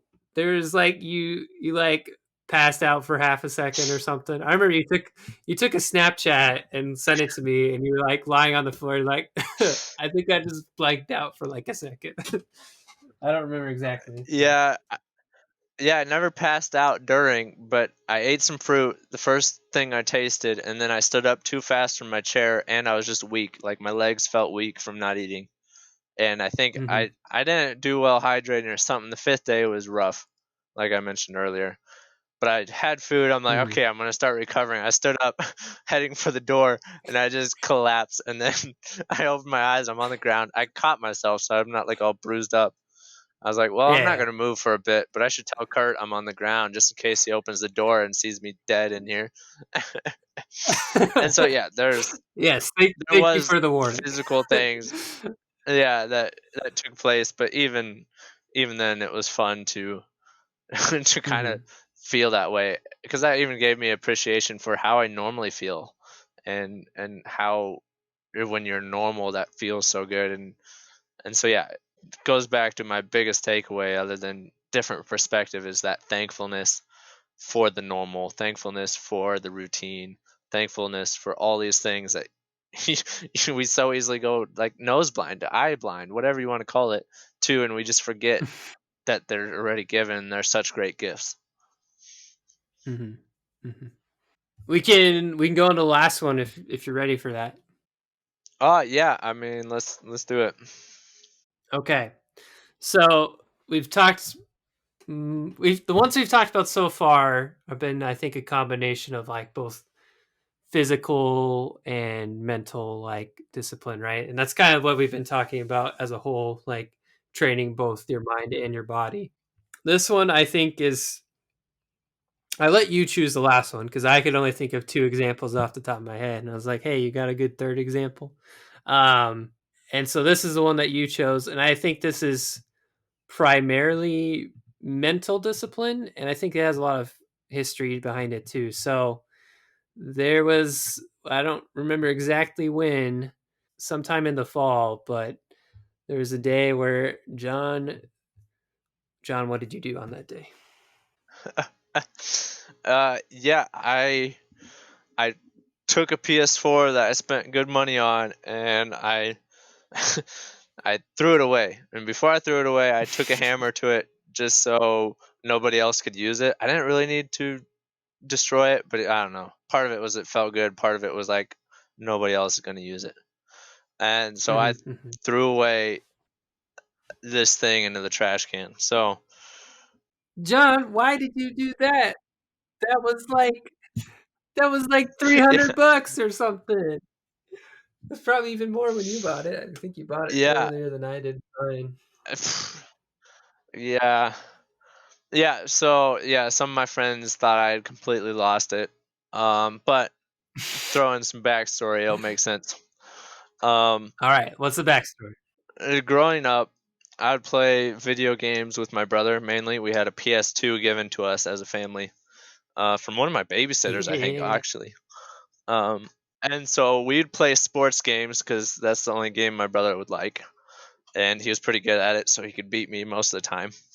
Until until I made I figured out how you could customize a football team, so I boosted all the stats on, I think it was the Texas Longhorns, and I beat him for a couple months straight, and he was getting ticked off. So then I told him, and then he was even more upset. But then we fixed it, and then I went back to losing. So that's a fun story for you. Um, There you go. but we'd play that, and it was a fun bonding way. Like we're in the same room doing it. It's something he could do, and even if he was like tired, and I'm the young kid bouncing off the walls, and he's been in school all day. Um, and so lots of fun. Time goes on. I grow up a little bit. He's even more busy, so we don't do it as often. And we never upgraded consoles. We never did anything like that. And so we're left with options to play video games is like 2005 NCAA football, and it's like Nice. 2013, and it's like, okay, it's a really good game, probably the best football game ever. I could be biased. Actually, I know I'm biased because that's all I ever played. Well, that in 2007 Madden, but with No, that one had my favorite 2002 quarterback Madden on it. is where it's at. No, no, no, no. 2002, may as well play a Game I Boy. played that one with my older brother. What? No. Hey, there you go. Actually, I would rather play Game Boy. Game Boy's great. And so that's the background with video games. But my brother's older than me, 3 years. I think we maybe mentioned that already. And so he went off to college, which leaves just me in the house and my parents. And so over Black Friday, I went and bought a PS4, with a bunch of games and different stuff. And that's that's when video games started to become a problem for me. Hmm. Mainly, I would come home and I would just play video games because I didn't have much going on. I didn't have tons of responsibilities at home. Like I had a few and I'd get them done. Um, but then it's like, well, what should I do? I'll just play video games. It was just fun entertainment. I'd play with some friends now and then. Fortnite came out. I don't know if you guys remember that or not. Um, but it came out, and literally, I think it was season 2. I had a friend trying to convince me to play it, and it looked so dumb, so I didn't get it. By season 3, I had it, and I was pretty much hooked on that game because it was really good. Season 3, probably the best season ever. I got the John Wick skin, not gonna brag or anything. Hopefully it still means something. I don't know. Maybe it doesn't. Back in the day, it meant something. And so I play it a lot. 2-3 hours maybe average a day, and maybe more on weekends. And so I just did that, and that went for, let's see, I would have got it started junior year, or was it sophomore year? It might have been sophomore year. I'd have to look for sure. Because you took it on the junior trip, and that was fairly. I don't think you'd had it for a long time. So it would have been junior year. Yep, junior year. Yeah, like I even took it on our school trip so we could play it in the dorm room together with some of my friends. Um, and so like this thing had become a piece of me very quickly.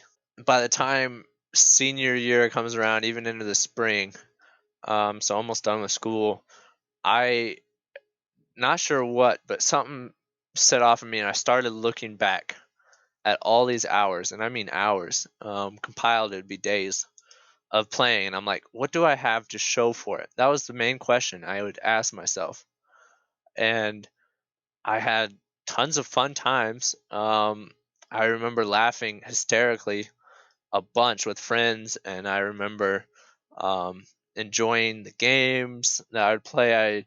I enjoy like play some Minecraft fun, and we'd build some stuff. Like I enjoyed that. Like there was a lot of good things. Yeah, I think we still have that world around there somewhere. Yeah, we might. It'd be kind of fun to go look at it and laugh. Um, but I came back and I just didn't have anything other than that. And I'm like, well, I can get that other places way better, way faster. And so I looked in that one verse that we brought up earlier, Ephesians 5, the making the best use of your time. I was Hmm. like, video games for me is not the best use of my time. This is not, I'm not being healthy. I'm not like looking back now. I'm like being at college and then coming back. Like I should have been way more involved with my parents, helping with the dishes, helping do different stuff, listening to them, talking to them about my day instead of just coming home, putting on a headset and watching a TV for 2 hours, playing games with my friends. Like I have a lot of regret of not doing stuff because when you go to college, you realize, oh, you know what, they were really important to me and they still are and they did so much for me. And what did I do? I just sat there. I didn't do anything. And so Hmm. back up to the spring, I'm looking at it and I can't find anything. And I am kind of an all in or all out guy. So I I wrote myself an angry note just in case I'd open it up in the future, and I packed the PlayStation away. I was like, you know what, I'm cutting it out because I had tried playing a little less and that didn't work because I always just play more. And so I packed it up, I put it in the corner, and that week, this is a much longer conversation. We won't get into it, but that week I felt awful. Like I had headaches. I had basically any symptom of withdrawal that there is. I had it, which I video games can easily be addictive. Very simply, they from all my studies, I'll break it down as fast as possible because that's not the main point of the story. Um, was I was getting dopamine, which is pleasure. It's not. Some people are like, oh, dopamine. It's just like drugs. You're on crack or whatever. It's like no, it's built in your brain for when you for when you do actual things. So when you go do a hard work day, like your brain will release that and make you feel good. It's that accomplished feel when you get something done. That is attributed to the chemical or hormone, whatever, I don't know what it's called, dopamine. And video games easily tap into that to when you accomplish a mission, when you win the game, when you do different things, your brain triggers that. And it's very easy to fall into that routine of getting that feeling from the video game where in reality you're sitting in a chair moving your hands. And so I that week not playing it, my my brain and my body was like, wait, hold up, what's going on here, and did not like me. Um, but I maintained that. I think I got it out once and played it a little bit more one day. I think that's it. And that was like a month later. I played some Minecraft to build and do stuff, and I was gonna have a controlled feeling of it. But then when I played it even more, I'm like, you know what? I can't control it. I don't have the discipline to restrain myself and do what I need to do. So I'm like, you know what? It's going back in the box. You should listen to that letter. This day has been a waste. So I packed it back up, and from that point, over that period of not playing video games, my life completely changed course and direction. Because here's 2 or 3 hours that I did not have before because I was spending them on entertainment and my pleasure. That I had to find something to do. So I was reading books. I was playing games with my parents. I was um, going on runs or walks or things that I don't wouldn't normally go do. Sitting outside, enjoying nature. Um, Over the summer, I had to find whole new hobbies because I didn't have that easy. You know what? I'll just do this for a couple hours. Like I had to be creative, and that has honestly been one of the biggest factors to all these crazy things that I've ended up doing and focusing on discipline and focusing on trying new things. That stems from this one big choice of realizing I can't control this. I need to get rid of it. And and so I did. I came back from college one weekend and I had video game consoles and stuff. And you know what? I'm like, I'm not using it. I don't want to cause anyone else that would struggle with the same thing I struggle with. I don't want to cause them, so I'm like, I don't even want to sell it because I don't want to cause another kid to be missing out on this wonderful, adventurous life you can have. And so I was like, well, that means I just got to get rid of it. So I beat it up and threw it away. Um, and it was quite satisfying, and it's been fun to see what the act of, I don't know if you can even call it the act of discipline, to know you're not disciplined enough. But knowing I could not control that, and so I got rid of it, and um been crazy. I've done things I never would imagine, including two examples we've talked about, like stuff that wouldn't even came across my attention because I would have been too focused on the newest Fortnite dance or the newest skill or trying to improve there. And it's been Mm, a godsend, and I totally thank him for putting that inclination in my heart to ask, what is this doing? How is this serving me? Like, that was from God, and I thank him for being able to get out of it. And I hope long run to be able to help other people in the similar shoes, having been on both sides, where I was playing all the time and enjoying it versus not playing and totally enjoying it. So that's the one bigger area, the extreme, I guess we're calling them, that I want to talk about, because it was huge. It was a huge. It's basically the phone on steroids for me. It was a much worse problem than my phone, and the ability just to cut it out, it was just great and worth it 100%. I'd encourage anybody to do it. You're gonna get weird looks, but strive forward to the goal ahead and the imperishable wreath. mhm. Like, I could have, I could have kept winning Fortnite. I wasn't that good, but I had a few wins. I could have kept doing that, kept getting those things, but those things mean nothing, absolutely nothing. So that's that's my last extreme, at least for this podcast. Um, and it's been cool to see how God's used that in my life to better serve Him. So I've done a lot of talking. I need to take a breath. I know. You'll be all right. Get some water, maybe. Yeah. I have to get some water, and I'm just listening. Um, I think I really liked that point that you brought up. Recognizing that some things in life, like some temptations, right, are just so hard to control, right? Where you could maybe look at, no, I can do it. Like I can be disciplined in this area, but if like the history, like if the facts don't back that up, right, where you can look back in your life and be like, well, I said I could and I haven't been able to for the past so many months, right, where maybe it's like time just to cut it out all entirely, like.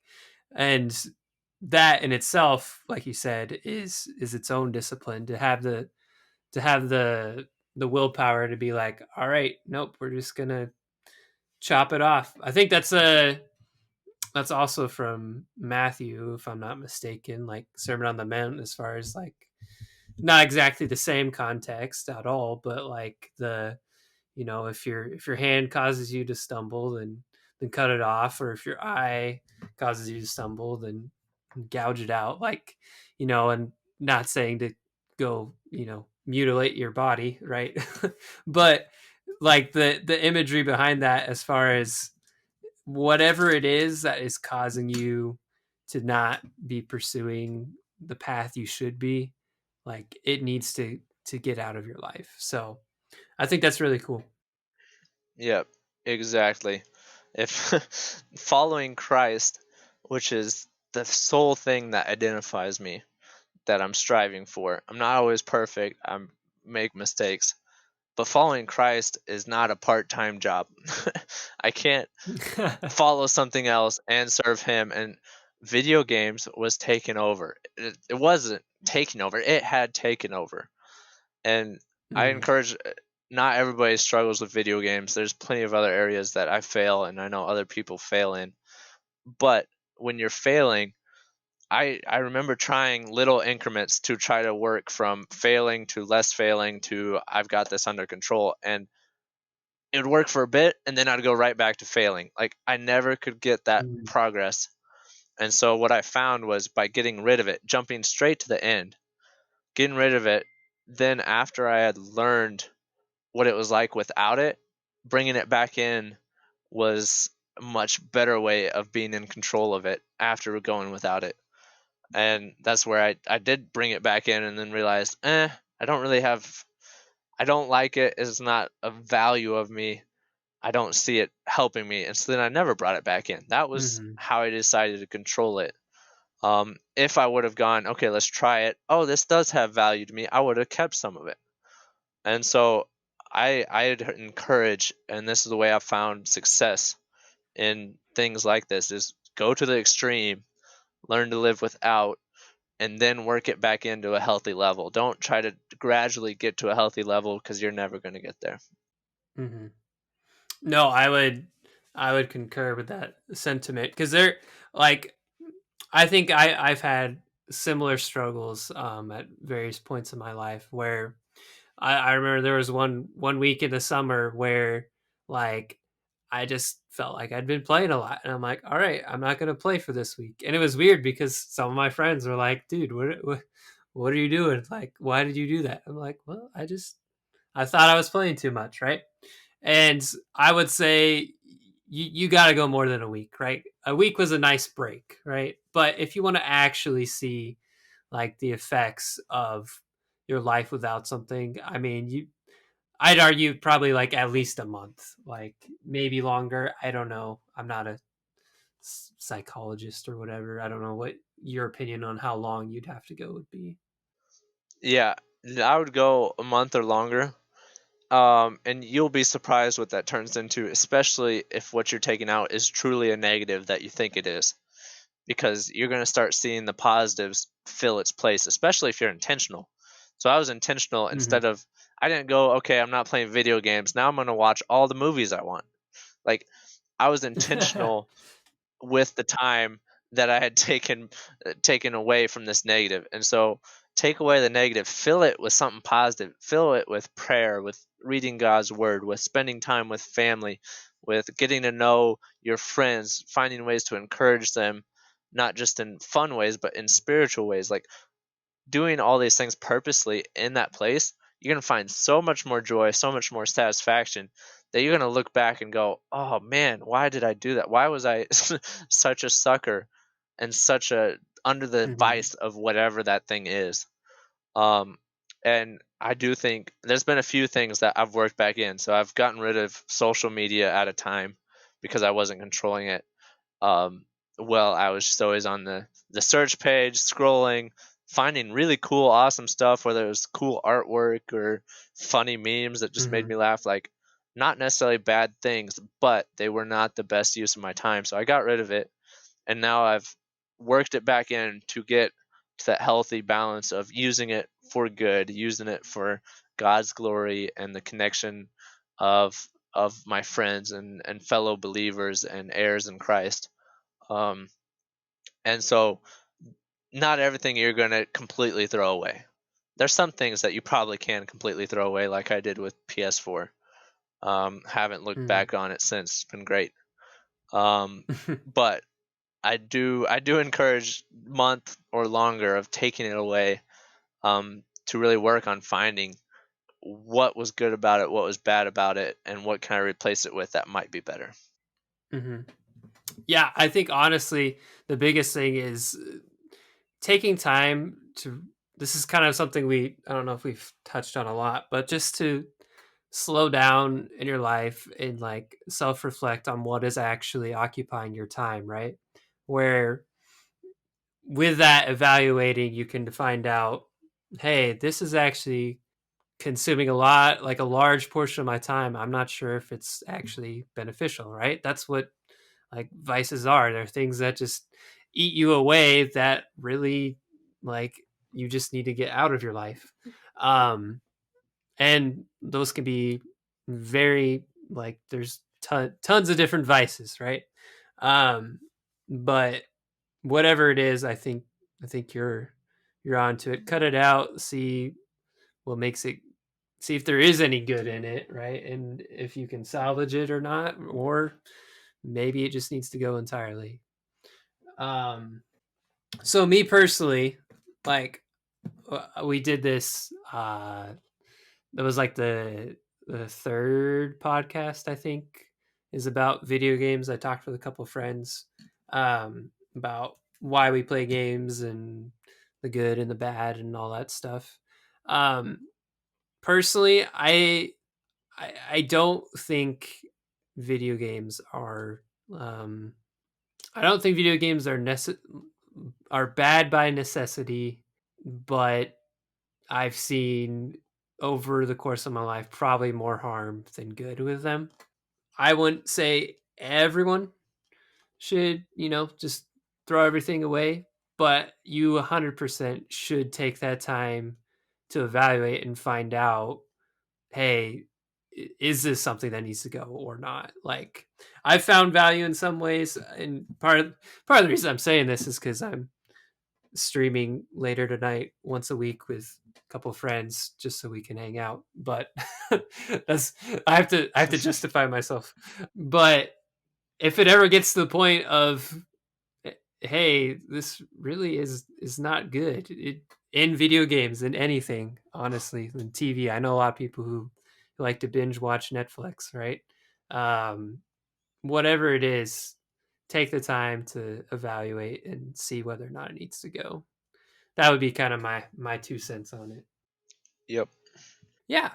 Nice. Okay, so made it through all the extremes.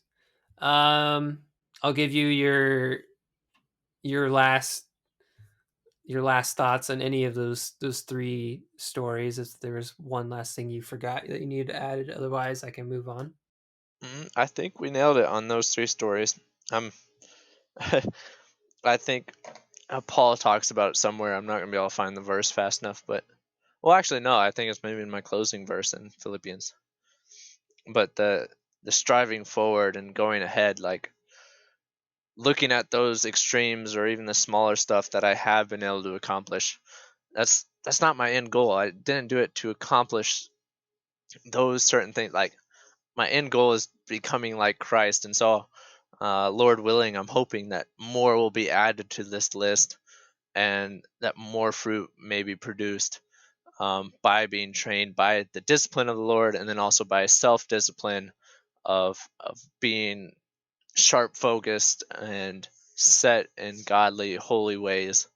Um, and it's been a lot of fun to have friends that are like minded and growing and learning in these areas too, because iron sharpens iron. Can't even talk. Iron Mm-hmm. sharpens iron. Um, and it's very cool to have gone to college and met people um, that are striving for the same things. So that would be the only thing I'd add.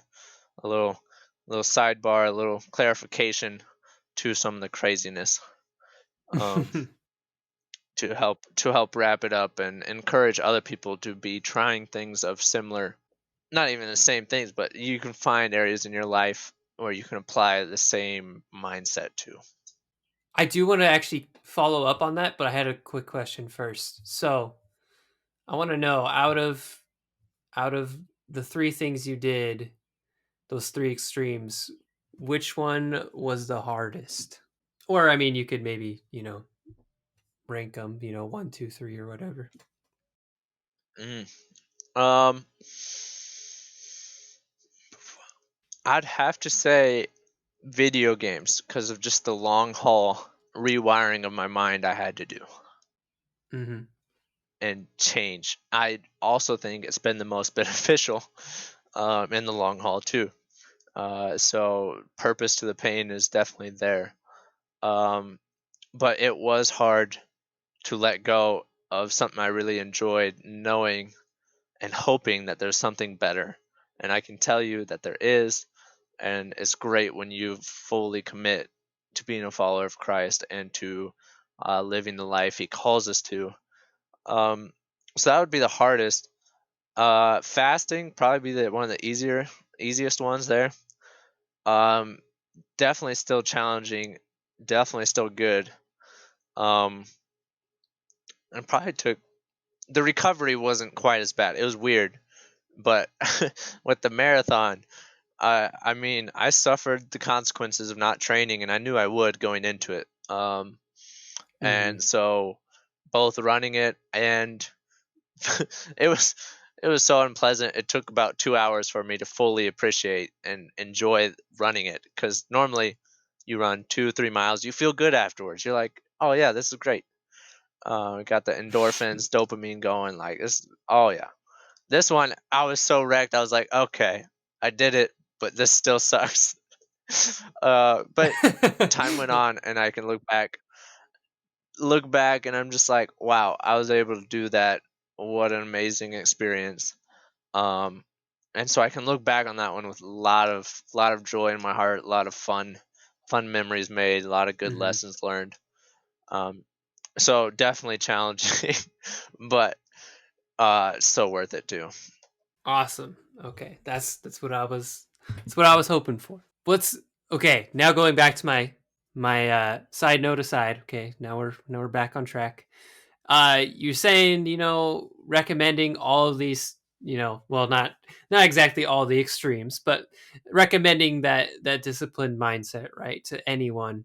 John, I need help. How can I be disciplined? Like, where do I start? Do I just try out like a challenge or something, or like what?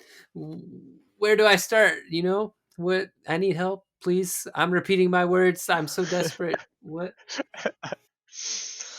um, yeah. So biggest thing, um, is I think this is gonna sound weird, but you're gonna have to respect yourself enough to actually commit and go for it.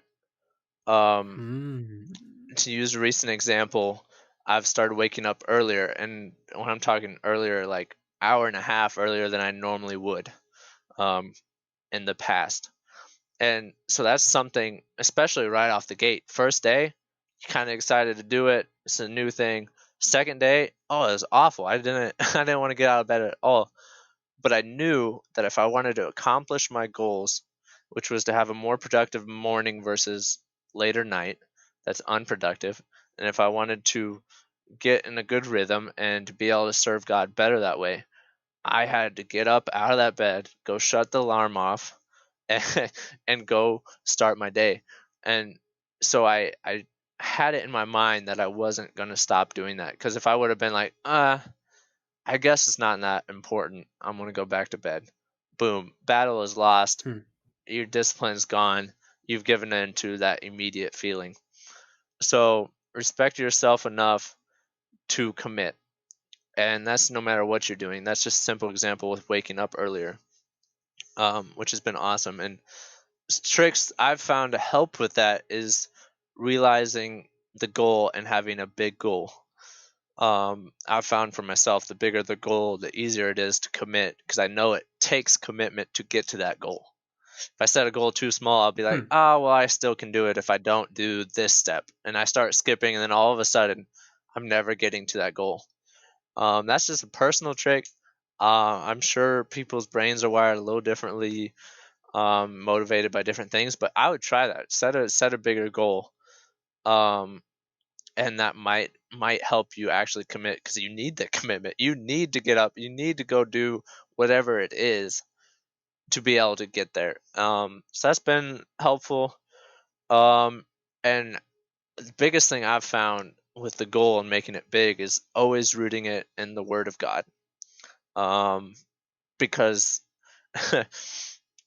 I've said it many times already, that when I can attach something to the imperishable, to the eternal realm, to heaven, to God who is eternal, if I can attach something to that purpose and to that goal and to glory God in it, man, that is such a huge goal. That's so amazing that it helps me to commit and to go for it and to live radically, to live Mm-hmm. different. Um, and so there's tons of verses throughout the Bible, um, that really talk about, um, being intentional, action. And I have maybe three or four that I could just run through real quick just to show. Um, I'll rapid fire them a little bit. Paul writing to Timothy, the Second Timothy 1:6 through 8. is talking about reminding Timothy to fan into flame the gift of God which is in you through the laying on of my hands. For God gave us a spirit not of fear, but of power, love, and self-control. I don't know how many people have started a fire, but fanning into a flame, like, this takes action. You're building something. God has put a spark there. Cultivate it, build it into a flame. Paul, Titus 1:7-9 is instructing him on what an overseer or God's steward would be. It also talks about being self-controlled in there, and holding firm to the word. Great stuff. Look that up. This is a good one. Titus 2:11-13, a little bit later on in the letter. For the grace of God has appeared, bringing salvation for all people, training us to renounce ungodliness and worldly passions, and to live self-controlled, upright, godly lives in the present age, waiting for our blessed hope, the appearing of the glory of our great God, Savior, and Jesus Christ. That one I love because it's got the training. Well, at first, the grace of God, first step. Then it's got training, forgetting the world, moving on to living self-controlled, upright, godly lives in the present age, not later, not not in the future, but now in the present age. And then it's got the future in mind when it says waiting for our blessed hope, which is the appearing of our great God and Savior Jesus Christ. Like, that verse, great one to memorize, Titus 2:11-13. And so those type of verses, I could go on. There's some in Second Timothy, Hebrews 12 we mentioned. There's so many that are like those that I attach to, and I long to do those well. As we mentioned earlier, running the race to win. And so that is a huge motivation for trying to stay disciplined and to grow in discipline. It's something that you can grow and be more fruitful in. I think it's Second Peter that it talks about. Let me find it here so I don't mess it up. Make every effort to supplement your faith with virtue, and virtue with knowledge, and knowledge with self-control, and self-control with steadfastness, and steadfastness with godliness, and godliness with brotherly affection, and brotherly affection with love. For if these qualities are yours and are increasing, they keep you from being ineffective or unfruitful in the knowledge of our Lord Jesus Christ. So, like, it's a process, it's a growth, but making every effort, as it says, that's out of 2 Peter 1. And so there's so many actions and taking it seriously, that once you get in that mindset, you'll be surprised on where you end up. I certainly have been. So that's just quick rapid fire of some verses that I go to start whatever it is. And those are kind of the fuel behind the motivation to obey other passages of scripture, because I have that motivation to then accomplish other areas of growth. So there we go. Rapid Bible school lesson right there. Next episode, I'll have a rap prepared. We'll throw down a beat. It'll be great. John will be preaching next Sunday for all who would like to tune in. The first step in disciplining is of course starting with that mindset, but quite frankly, this is what both of us have found as Christians is you have to root that mindset in scripture, in the word of God, because that'll affect pretty much every aspect of how you live. Yeah, so I think you're dead on. Great job. Small other thing I don't know if this was to this part. I don't know if I mentioned this earlier, but I wanted to bring it up. Is part of the mindset is like to have that plan in place, right? I think you started talking about this before you went and backed stuff up with scripture. You said Mm. uh, when you cut something out, um, you need to have a plan in place so that way you don't like replace it with something else that's just as bad. I think you talked about this with the PS4, right? Yep. Where it Yep. wasn't Yep. like you were playing video games and then oh we got to cut those out so now I'm going to watch movies instead, right? That defeats the purpose. So that's why defining your purpose and getting the motivation behind it is the most critical step. It's not just what am I cutting out of my life, it's what am I replacing it with, and that general concept applies in other areas too. So Hmm. I think that's a great starting point for people. Get that figured out first. Why does discipline matter for like for me? What's the point of it all? What about like practical stuff like in regards to like resources? Is there um something that like a book you read that was like really helpful for learning discipline or like I don't know, something along those lines? Yes. Let's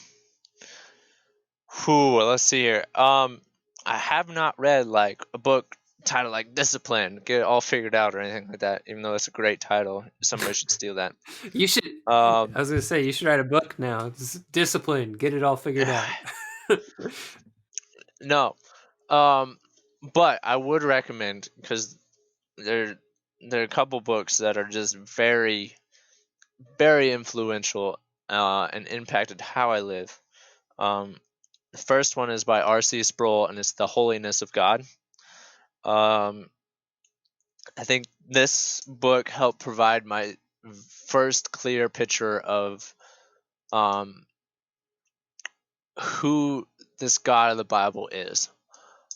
He does a great job going through Scripture and looking at how perfect. That's kind of a cheap word for holy, and Mhm. how everything he sets is right and true, and so this book opened my eyes completely to that aspect. Instead of just having this lovely dude up in the sky that cares about us, now I have this perfect, righteous, holy. He knows what he's doing. He's the standard of everything. Like so much more fell into place, and so that's huge because it helped provide the motivation to then obey what he was calling me to do in the Bible and in my life, um, because I recognize how holy he was and how unjustified I was. So I could, there's no claim I could make against him and go, well, my way is better. I was like, no, no, his way is always better. So that's huge. Just jumping in the motivation set first. Um, as far Mhm. as practical ways, um, I found it super easy in my lifestyle to be complacent and used to stuff around me.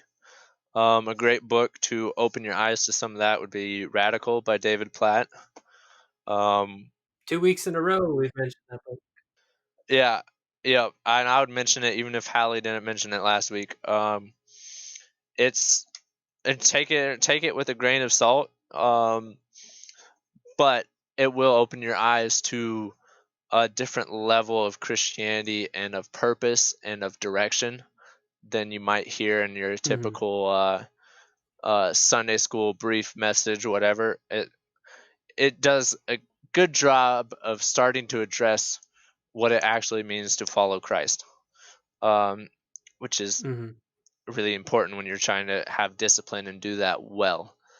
Because that's my main discipline is trying to follow Christ better. And just like an athlete trying to run harder or run faster, it takes discipline and training to do so. You have to run a bunch just so race day you can be a few seconds faster. Same thing applies spiritually. Um, so that is huge. Um, and then there's one more. I think maybe I put it somewhere else. Oh no, here it is. And then when you're feeling pretty rock star about yourself, as I did for a while and still fall into, The Blessings of Humility by Jerry Bridges. Um, is really good to read, and you'll be like, what, humility, discipline, how does that fit together? um, it helped me reset my mindset to, wait a minute, I'm not being disciplined because it makes me a better Christian, makes me a better me, like it makes me better, like it's not raising me up.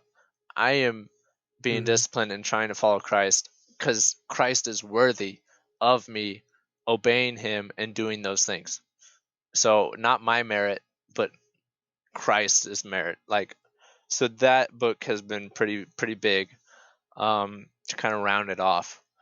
And if you're not a big reader, I'm sure there's audiobooks of those. Um, but like any book that somebody has written, um, make sure it's rooted in Scripture, and um, don't replace reading the Bible with reading somebody's book.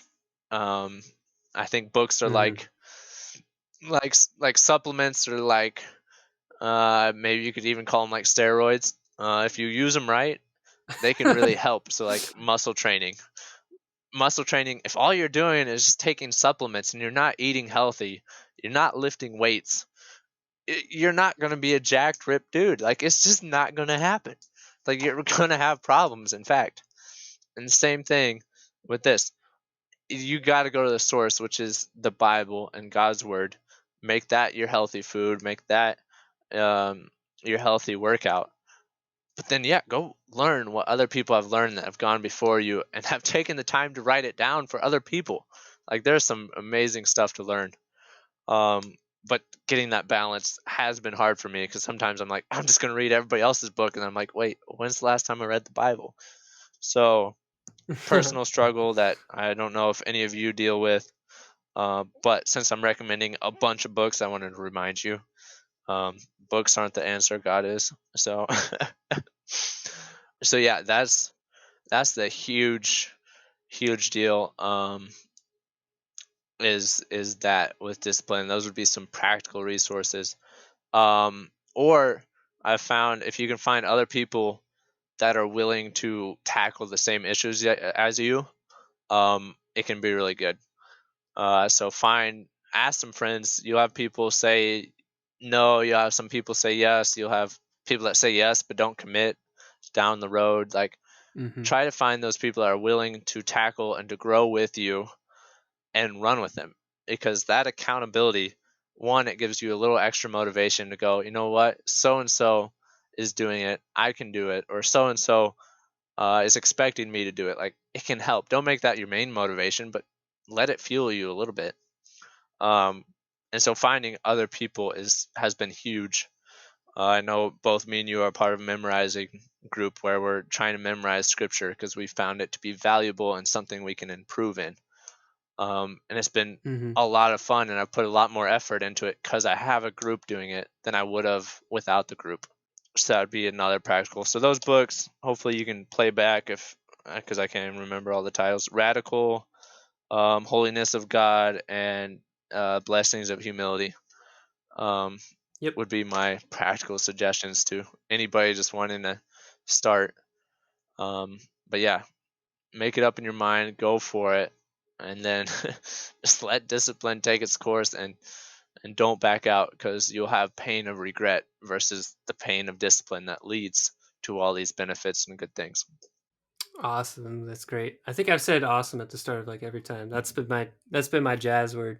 Um, I, I'm I'm honestly struggling a tiny bit to like have like a response like afterwards, because normally when I do these, I talk with people that I don't necessarily know as well, or like I haven't heard their opinions as much. But now I'm like, after you say stuff, I'm like, well, I'm just gonna repeat everything that he says, so there's no point in me like saying it again. So Ah, see, you're such a good friend that we're vibing out here. We bounce ideas off each other all the time, which is just great. And we've we've gone back and forth and challenged each other, and we've both yeah, grown from that and been able to come back. Like, it's a blessing to have a friend like that, and I'm hoping everybody listening, that either has that friend, let them know that you appreciate them, or if you don't, go look for one. There's a lot of people out in the world, and you'd be surprised if you actually put yourself out there and put out, hey, I need somebody to help me grow. I need somebody that is like-minded and is chasing after Christ, and get with them, run with them. Um, Always do better in groups. It's great. Maybe that'll be the topic of another a podcast. Just what it's like to grow alongside someone for 15 years and all the craziness of what, like, the ups and downs and all that. That'd be like a It's like a 5-hour podcast. it's like a roller coaster that doesn't have any safety things, so you fly out of it. But then Yeah, yeah. gravity pulls you back somehow, back to your seat every now and then, and so it's like, yeah, it's like a weird version of roller coaster, and I don't know, that old orbit game where you'd orbit the thing around. it's it's like the world's like most dangerous roller coaster where it has passed none of the safety precautions, right? And sometimes it like puts you upside down, like, and you're not strapped in, so it just drops you and you're falling and it's terrifying. But then it like loops back underneath you and you're back in the seat, but then you're backwards and you land upside down, and then it just all goes everywhere, man. It never Maybe stops. that's just us. Maybe we're high maintenance. I don't know. Yeah, most people are Yeah. just like, what's up with these guys, man? They're just two dinguses. They're just talking about all this crazy stuff. My roller coaster is just a 1 mile an hour, nice, easy down the lane. Like, Yeah, who kiddie ride, knows? yeah. But no, it's been good, and it's fun talking on podcasts, but there's so many more hours of investment that is so crucial, and so that I attribute a lot of my growth to those times spent talking back and forth, and Yeah, prayer and all those things. It's great. yeah, for sure. This is a very small sample of a much bigger scale. Um, I do want to, yeah, reiterate your point of community of, you know for sure, if you can find like a really great friend, like a best friend to do stuff with, that would be awesome. But even just finding like a small community, maybe half a dozen people or something like that, like, if you can get plugged into something like that, that's been really helpful with like the memorizing thing. um, Having other people to encourage you to continue down the path that you're on, like, is just so important.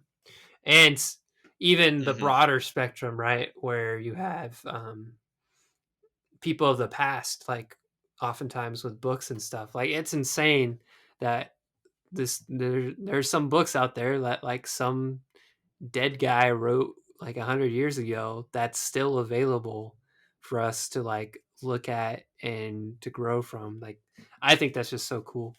I need to have a podcast about books in English or something. Yeah, yeah. $10 on Amazon, and you can get wisdom that took years to cultivate. And yeah, you gotta fact check it. You gotta go, but like, it's amazing. That's one thing that has benefited me, is being able to supplement my growth with other people's lessons that they already learned, and thought to, hey, we should write this down so John down the road doesn't make the same mistake. And then I'm like, oh wow, I just about made the same mistake, and it's like, that's all the work of God, and is amazing. So don't be afraid to skip the Starbucks and go buy a book and read it, and you'll be great. It'll be good. There you go. Why go to, oh man, now I really want some. I was gonna say, why go to Taco Bell and like, spend $10 on a meal when you can change your life.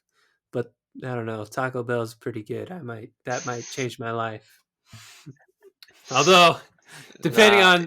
depending on what you order, Taco Bell might change your life in some very unhelpful ways. Uh Oh yeah. I got one. just fun thing, and then we'll peace out because we're getting long. Yeah, kudos to whoever's still listening. You rock.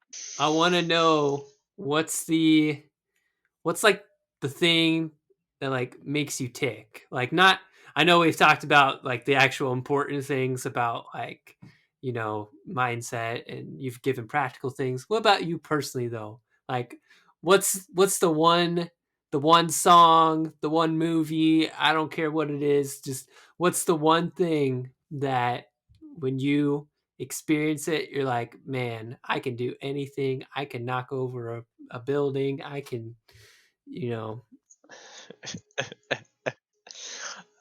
Yeah. Music is pretty big because I love music. I listen to tons of it. I like finding weird songs, and so there's a few of those that would make me dance. But very those weird. aren't. That's not really ticking. That's just good happy dancing vibes. So the biggest thing for me that like personality would be making people laugh. Um, Mm. I yeah, ever since growing up, being the youngest, uh, I'd say I've been decently blessed. I'm still learning how to control it and make good laughter and not just making fun of somebody. But I was able to turn these tense situations family wise, since I'm the youngest and kind of removed from whatever that said situation was. I'd find a way to make people laugh and relax. And that was thoroughly enjoyable. So I cultivated that.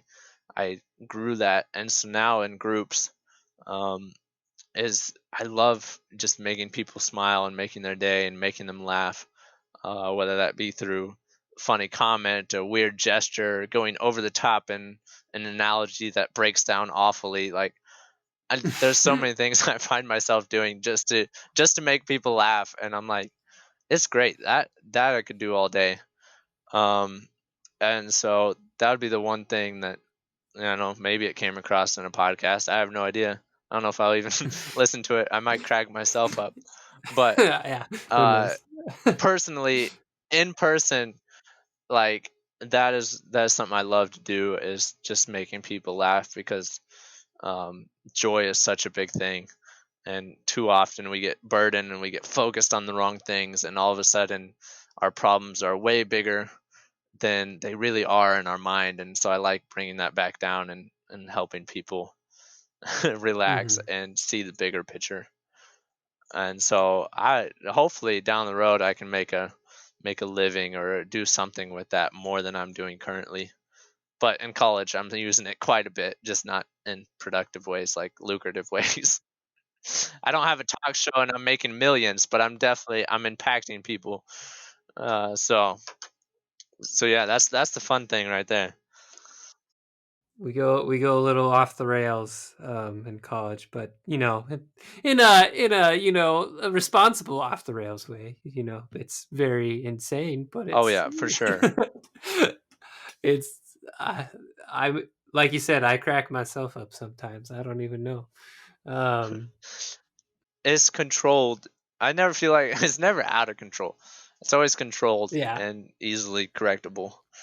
Whatever Oh yeah. mess we make, and we clean it up. But yeah. Well, But yeah, making people laugh is so much fun. It's great. do you think finding like this is more of a curious thing because I'm interested whether or not you think they're connected, right? Do you think finding like that special something extra, like that extra tick, does that help at all with the disciplining? That's a good question. Um, I certainly think it can be. So with making people laugh, that means I enjoy meeting new people. I enjoy hanging out with people I already know for a long time, and I enjoy that community. I enjoy being a part of it, contributing to it. Um, so that easily falls into different areas where I'm actually spending more time preparing and learning so that I can share it with others. I found myself being more Mm-hmm. disciplined in some of that, where, yeah, I might understand this one thing, but I don't think I could explain it. So I'm going to spend extra time so I can explain it to people. Um, And so part of that plays a role into some of the discipline that I'm trying to grow in is learning to be able to share with others. And then as far as making people laugh, I think that's huge in making people comfortable and able to hear that sharing too. So it definitely plays a Mm, role, and it's been yeah. given to me for a purpose. Now, not everybody is a comedian, nor should they be. If the whole world was comedians, it could get a little crazy. Um, but yet, there's a time and place for everything. So I'm trying to even just within myself figure out the time and place even better. But some people are way more gifted in sitting down one on one with one person for hours and developing godly relationships that way, and helping people grow in that sense. And I love that, and I can't wish for anything more in that person. So it's not a my tick isn't a one one size fits all. But definitely look at where do you enjoy doing things, how do you enjoy doing it, and then pursue that and find a way to fit it into your earthly ministry, as we're all called to be going and making disciples of all nations. Like that's everybody's call as a Christian. So find a way to incorporate it, because God didn't give it to you to only enjoy in like bad scenarios. Like He gave it to you to use for good and in the good things. And so that's one area I'm trying to learn and trying to grow in, um, and make better, because it's it can always improve. I haven't always timed to joke very well. Like there's been errors, and I'm growing in that. So yes, your where you thrive can definitely affect um, discipline and incorporating it and helping you be more disciplined in your goals is maybe setting them around those things that make you get up in the morning. Hmm. So definitely look at that. That could definitely be a huge help in some of those things. Yeah, I really do think that I think discipline is something that we all need, but the Hmm. areas that you discipline yourself in probably do to some extent. To some extent, they do vary with your personality and stuff. Where maybe some people you know aren't as interested in like running a mile every day, but they're keeping their body healthy in other ways, right? Where hey, they have some other area of I want to pursue like maybe they're I don't know. I'm bad with examples sometimes. Maybe they're like uh they want to publish a book, right? So they have to spend they know they need to spend like a certain number of time reading to grow, to learn from other people and writing on their own to actually make progress, right?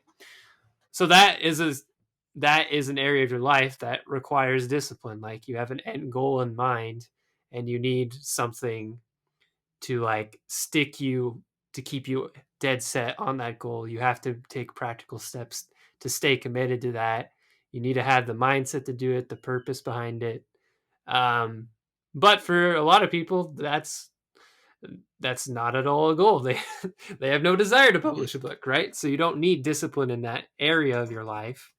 But I think the concepts behind it all apply like across the board, like no matter who you are.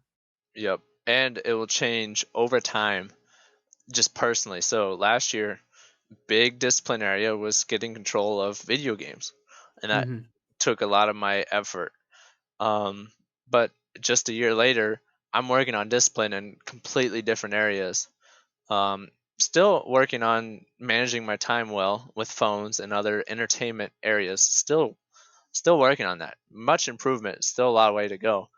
But I'm finding other areas to be disciplined in, whether that's helping out around the house, even though I don't need to, but I just want to help my parents or do stuff like that. Like I'm finding, and I think this will be true until I die, the Lord will keep revealing new areas that I need more discipline in. And so that's even one of my prayers is, Lord, reveal where I need to grow, where I need to be more self-controlled. Show sin so we can remove it and grow in righteousness. I think it's a dangerous prayer to pray, but it's such a good prayer to pray when you've let go of yourself and want to strive for something better. Yeah. The moment you think uh, that you're done growing is the moment you need to reevaluate your life. Because it really is. It's the whole. You'll never stop growing. There's always some way to. I don't want to say like just to get better at life. Like that doesn't sound quite right, but like there's definitely ways you can improve your way of life in order to help people more, or to take care of your body more, or ultimately to serve God more. And so, yeah, I think that's really important. Yep. Philippians 3:8-21. I'd go read it. It sums up our last little points there of striving and keep going. Paul's talking about forgetting what lies behind and straining forward to what lies ahead. There's just so much in Philippians 3. The whole book of Philippians, it's 4 chapters. Go ahead and read it. It won't take any more time than a normal Snapchat update. And read it like chapter 3. It's huge, and it kind of should have maybe touched on it more. But that would maybe be my encouragement to the few that are still listening. Go check take a look at that, because it's got a lot of the same messages, but in much more concise way than me and Kurt. There you So go. This has been great. You got any like stuff you want to plug? Anything you're up to these days? This is your chance to do it, I guess. that's a plug. I You had me on too early. I don't have stuff set up to plug yet. But I I have spent a lot of money on a fancy camera and some equipment to be able to work with footage, whether video or pictures, and so it's a huge hobby of mine right now, and I'm hoping to be able to turn it into a encouragement to my friends and other people that could find, whether that be some sort of maybe a blog. I'm not much of a writer, so it'd be a weird thing to try, but I might be. I'm still trying to find the happy ground Yeah. of that, but being able to put together my main goal, and we'll see if we get there or not, or if God has other plans for me, but um, to be able to present godly encouragement, godly messages, to be able to present that in video format. So like it is designed for somebody to sit down, listen to, and watch it, and to be pulled in through the audio, through the storytelling, through the visuals. Because that would be a dream of mine, to be able to minister to people online that way. Because there's such an opportunity.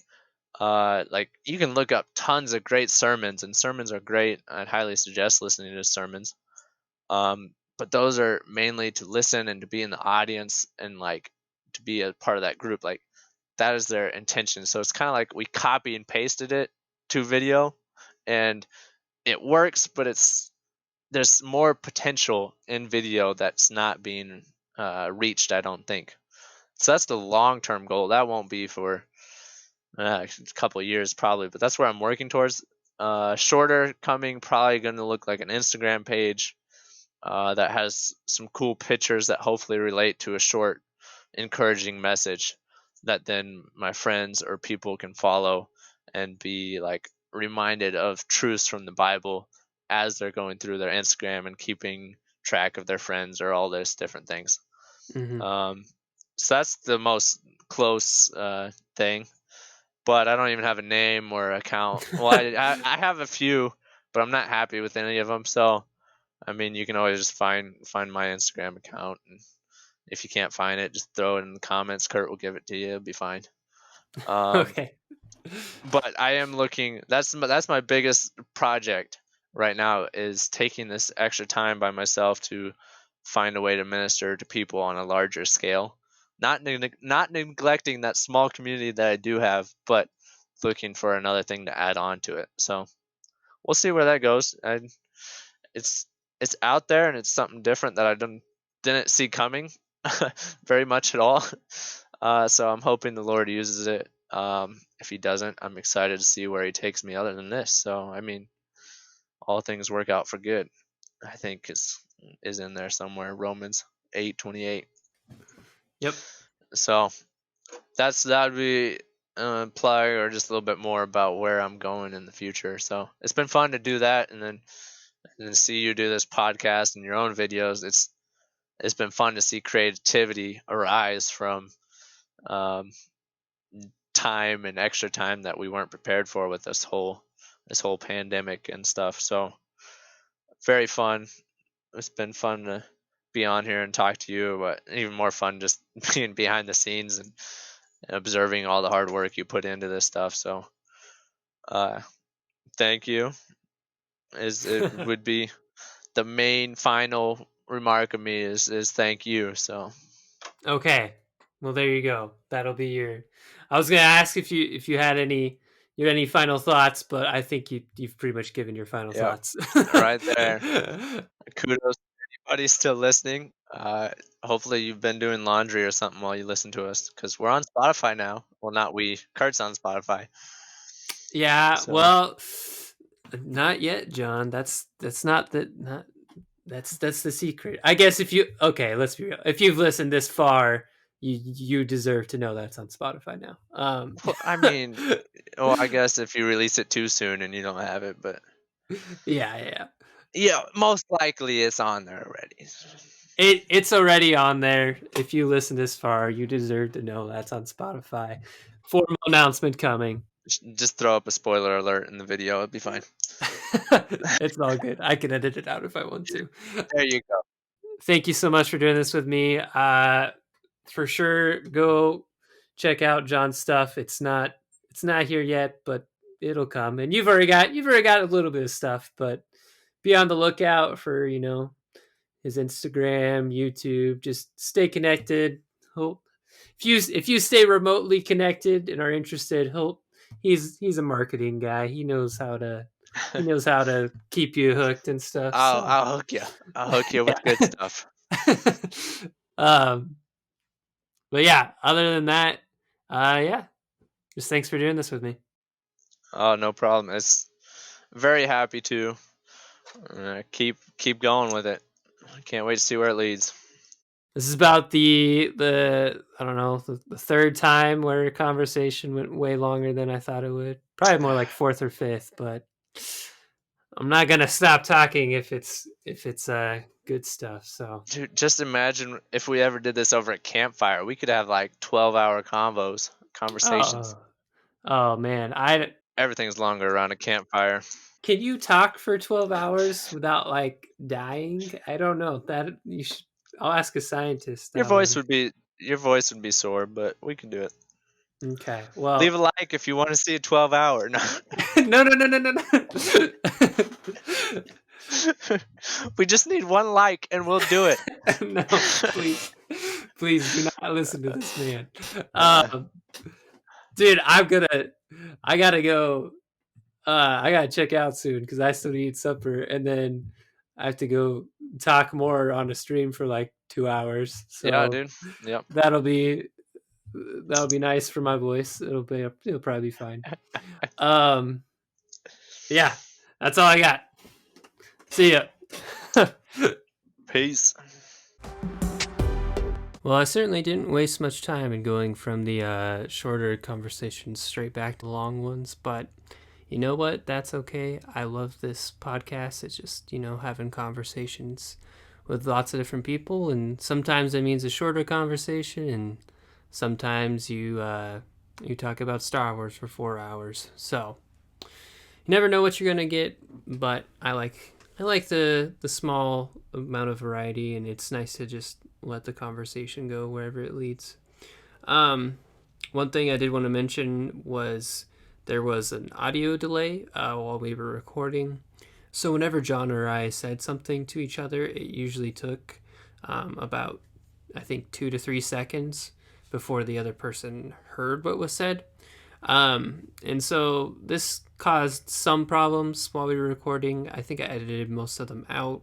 It does explain why sometimes things are slightly delayed, or perhaps like why we're kind of talking over each other or not necessarily reacting right away to what the other person said. But hopefully it wasn't too noticeable. So another thing I wanted to mention is John quoted a lot of Bible verses in this episode, which was really awesome. And for those of you who are interested, he was quoting the English Standard Version, ESV. That's not really super important, but if anyone was wondering, that's the answer. And the last thing that I need to talk about in regards to our conversation was the origin of the marathon. My brain triggered something that I learned in homeschool, which, props to my mom as a history teacher in the good curriculum that we had, because I'm pretty sure, looking just briefly online, that the origin of the marathon did come after the Battle of Marathon. So there was a war that the Greeks were a part of, and there was a man. His name is Pheidippides, if I'm pronouncing it correctly. And basically, he ran from Marathon, which is the location that the battle took place. He ran from Marathon to Athens to tell them that they had won the battle. And so that's why it's called the Battle of Marathon. That's why the distance he ran is called a marathon now, today, in modern times. And so that's sort of where the origins of it came from. So John and I were both kind of right. And I think if we combined our efforts, we sort of got the full picture. So look it up more for yourself, because my memory is okay and my research skills are okay, but I also didn't put a lot of time into it. So if you're really interested, look it up for yourself. But that's really all I got for you today. Thank you so much for listening. Please be on the lookout for the next update video that should be out in just a few days from now. There will be some new, fairly significant information on there on just the direction of the channel moving forward. I've been doing a lot of thinking and putting some different things in place, so hopefully it all works out well. Stay tuned for next week. Once again, I don't know what it's going to be about, but I guess we'll see. Have a great day. I don't know. I need to work on these. I need to work on these intros and outros a little bit. But, yep. See you guys.